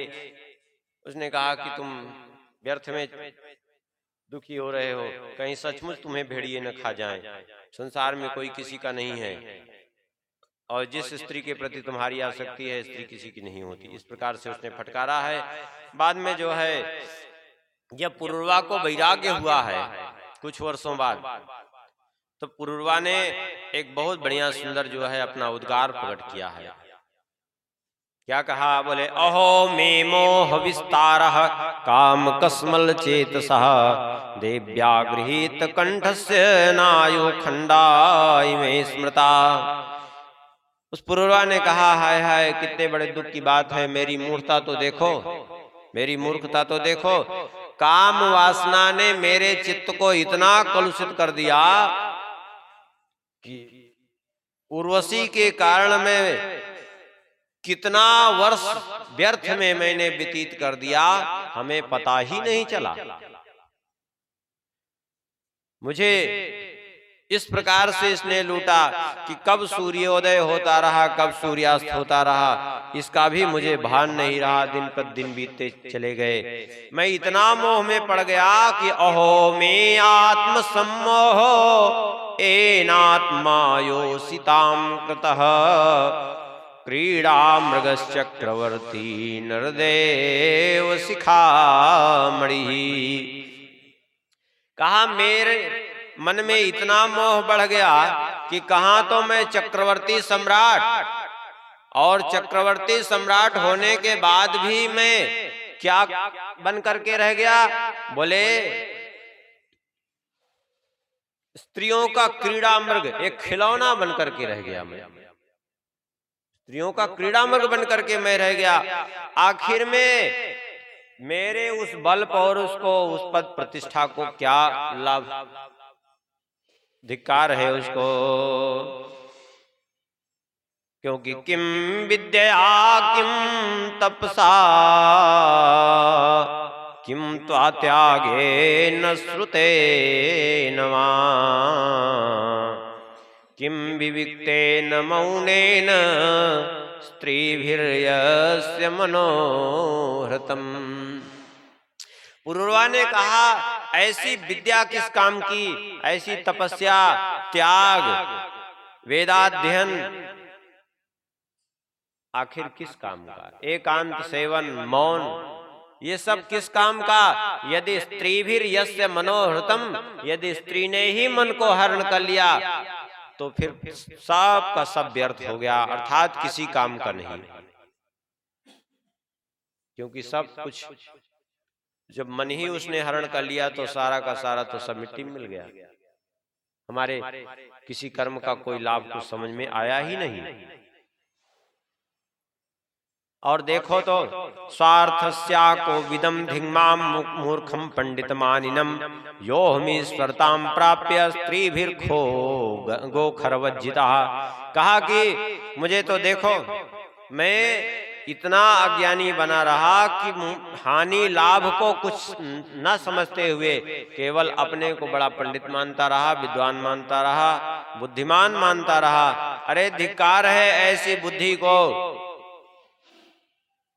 धिक्कार है ऐसी विद्या को कि मैं केवल जो है स्त्रीभिर गोखरवज्जिता, कहते हैं जैसे गधे और बैल की तरह स्त्री के फंदे में फंस करके मैं अपना जीवन बिता रहा था। तो ऐसी विद्या, ऐसा पद किस काम का रह गया, अर्थात किसी काम का नहीं रहा।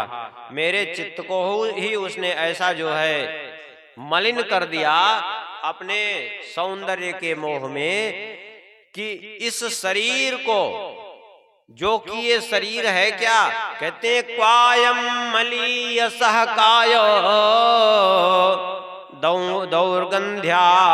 दौर्गंध्याध्यात्मको शुचिः क्व गुणासौ मनस्याद्य यध्यासो विद्यया कृतः।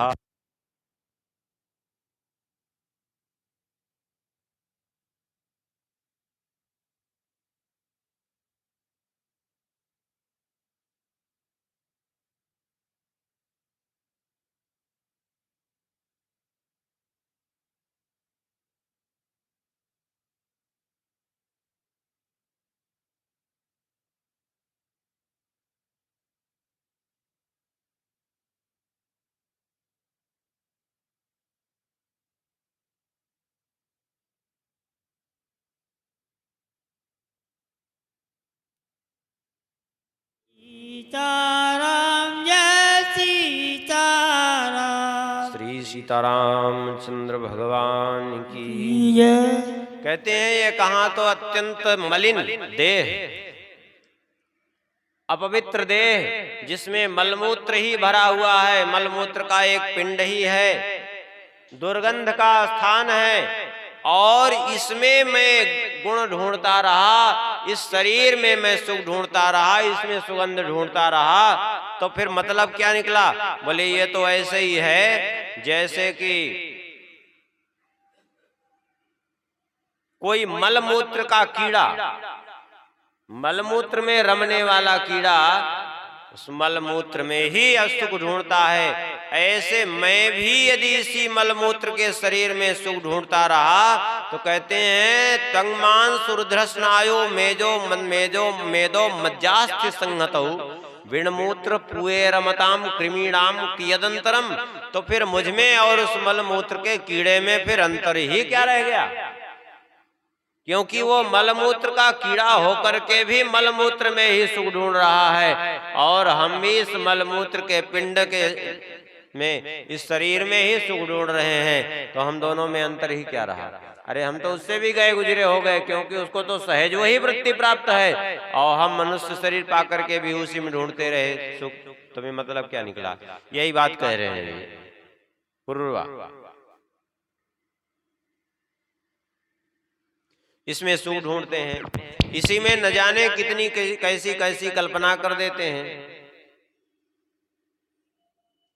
कवियों ने तो कैसी कैसी कल्पना कर दी। स्त्रियों के शरीर की प्रशंसा करने में ऐसी कल्पना कह दिया चंद्रमा के समान मुख। चंद्रमा के समान मुख कैसा हो सकता है? अरे चंद्रमा से अमृत टपकता है, जिस मुख से लार टपकती है, कफ निकलता है, वो चंद्रमा के समान कैसे हो सकता है?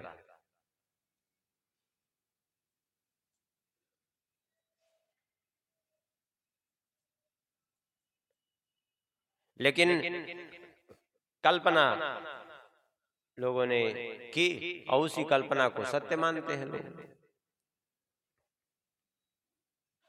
कहते हैं कि देखो, इसलिए अब यहां लोगों को शिक्षा देते हुए पूर्वा जी कहते हैं कि यदि अपना जीव कल्याण चाहे तो क्या करे? बोले यदि कल्याण चाहता है तो तस्मात् संगो न कर्तव्यः स्त्रीषु स्त्रैणेषु चेन्द्रियैः विदुषां चाप्य विश्रब्धा षड्वर्गः किमु मादृशाम्। इसलिए स्त्री और स्त्री लंपट इन दोनों का ही संग कभी न करे। मन से, वाणी से, क्रिया से इनका परित्याग कर दे। क्यों? क्योंकि ये इंद्रियां, ये मन किसी के लिए भी विश्वसनीय नहीं है। ये न जाने किसको कब धोखा दे दें। कहते हैं इस प्रकार से जो है पूर्वा का मन वैराग्य से युक्त हो गया, और उसने उर्वशी लोक का परित्याग कर दिया, और फिर जाकर के वन में भगवान कहते हैं मेरी आराधना करके उसने आत्म साक्षात्कार प्राप्त कर लिया और जीवन मुक्त हो गया।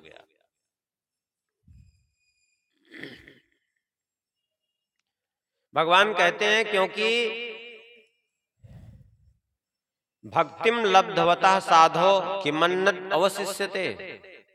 भक्ति यदि प्राप्त हो गई तो फिर कुछ पाना शेष रहे ही कहां गया। अर्थात भक्ति जिसको प्राप्त हो गई उसको सब कुछ प्राप्त हो गया, और भक्ति यदि नहीं प्राप्त हुई तो फिर सब कुछ पाना ना पाना सब व्यर्थ ही है। इसलिए सबसे बड़ी बात यह है भक्ति की प्राप्ति। अब फिर प्रश्न खड़ा हुआ कि जो है ये भक्ति फिर प्राप्त कैसे होती है? तो भगवान कहते हैं इसके लिए तो फिर एक उपाय है। जैसे यथोपश्रयमाणस्य भगवन्तं विभावसुं शीतं भयं तमोपेति साधून् संसेवतस्तथा। भगवान कहते हैं जैसे कोई जंगल में हो, भयंकर अंधेरी रात हो, ठंडी का महीना हो, तो तीन चीजें वहां उपस्थित रहती हैं। तीन चीजें क्या? एक तो शीतम, ठंडी रहती है क्योंकि ठंडी का महीना है, जंगल, हवा चलती है, फिर क्या पूछना है। और दूसरा भय रहता है। भय इसलिए कि जो है अंधेरा है, न जाने कौन सा जानवर आकर आक्रमण कर दे। और तीसरा तमह, अंधकार रहता है। तीनों से मुक्त होने के लिए क्या करे? कहते हैं इन तीनों से मुक्त होने के लिए, शीत से, भय से और अंधकार से मुक्त होने के लिए यदि वो अग्नि प्रज्वलित कर दे, अब अग्नि प्रज्वलित करके बैठ जाए तो शीत भी उसकी दूर हो जाएगी, अंधकार भी दूर हो जाएगा अग्नि के प्रभाव से, और भय भी दूर हो जाएगा। क्योंकि अग्नि को देख करके दूर से ही जानवर फिर नजदीक कभी नहीं जाते। आप भले ही अकेले जंगल में बैठे हैं, लेकिन जानवर कोई आक्रमण नहीं करेंगे आप अग्नि के पास यदि बैठे हैं तो, क्योंकि वो जानते हैं कि न जाने अग्नि से कब जो है मार दे, कुछ हो जाए हमको। इसलिए अग्नि से सब डरते हैं। तो कहते हैं जैसे एक मात्र जो है अग्नि का आश्रय लेने से शीतलता, भय और अंधकार तीनों ही नष्ट हो जाता है। ऐसे ही साधुन संसेवतस्त था, ऐसे ही किसी महत्पुरुष का, सत्पुरुष का आश्रय लेने से तीनों चीजें नष्ट हो जाती हैं। कौन? शीत रूपी जड़ता नष्ट हो जाएगी, भय अर्थात संसार भय, जन्म मृत्यु का भय भी नष्ट हो जाएगा, और तम माने अंधकार, अज्ञान रूपी अंधकार भी समाप्त हो जाएगा।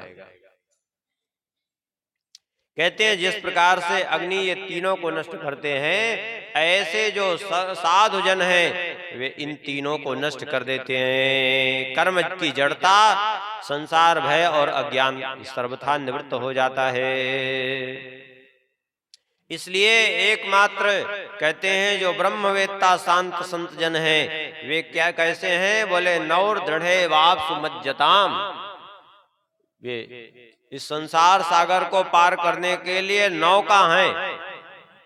भगवान कहते हैं जैसे अन्नम ही प्राणिनम प्राण आर्ता नाम शरणम त्वहम, धर्मो वित्तम नृणाम प्रेत्य संतोर वाग विभ्यतो रणम।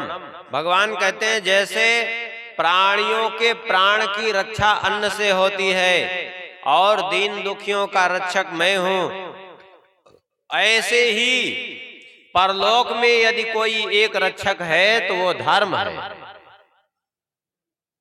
भगवान कह रहे हैं कि जैसे तात्पर्य है जैसे बिना आहार के प्राणों की रक्षा संभव ही नहीं है, ऐसे ही बिना धर्म के परलोक में संरक्षण संभव ही नहीं है। इसलिए धर्म पालन अवश्य होना चाहिए, क्योंकि जैसे बिना भोजन के जीवन संभव नहीं है, ऐसे यदि परलोक में चाहता है अपना कल्याण तो बिना धर्म के संभव नहीं है।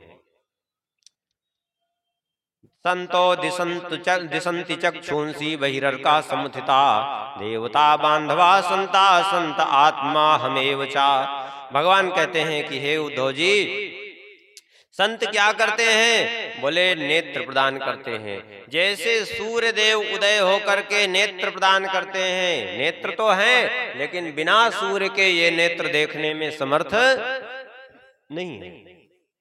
अगर मान लिया दीपक आदि से देख रहे हैं तो इसमें भी तो सूर्य का ही तो प्रकाश है, सूर्य की ही ऊर्जा को यंत्रों के द्वारा जो है, चाहे वो बिजली में अथवा जो है दीपक आदि में, जहां भी है सूर्य की ही तो ऊर्जा है। तो बिना जैसे सूर्य की ऊर्जा के नेत्रों से देख पाना संभव नहीं है, ऐसे ही कहते हैं बिना सत्पुरुषों के भगवान को देखने की जो अंतर्दृष्टि है वह कभी प्राप्त होना संभव नहीं है। इसलिए यदि भगवत दृष्टि चाहता है, भगवान को प्राप्त करने की दृष्टि चाहता है, तो फिर क्या करे? बोले किसी सत्पुरुष का, संत महापुरुष का आश्रय ले ले। जब आश्रय ले लेगा तो उसको वह दृष्टि प्राप्त हो जाएगी जिससे वो भगवान को देख सकता है। अब थोड़ी देर कीर्तन कर लीजिए, फिर आगे का चरित्र आगे के प्रसंग में वर्णन करेंगे।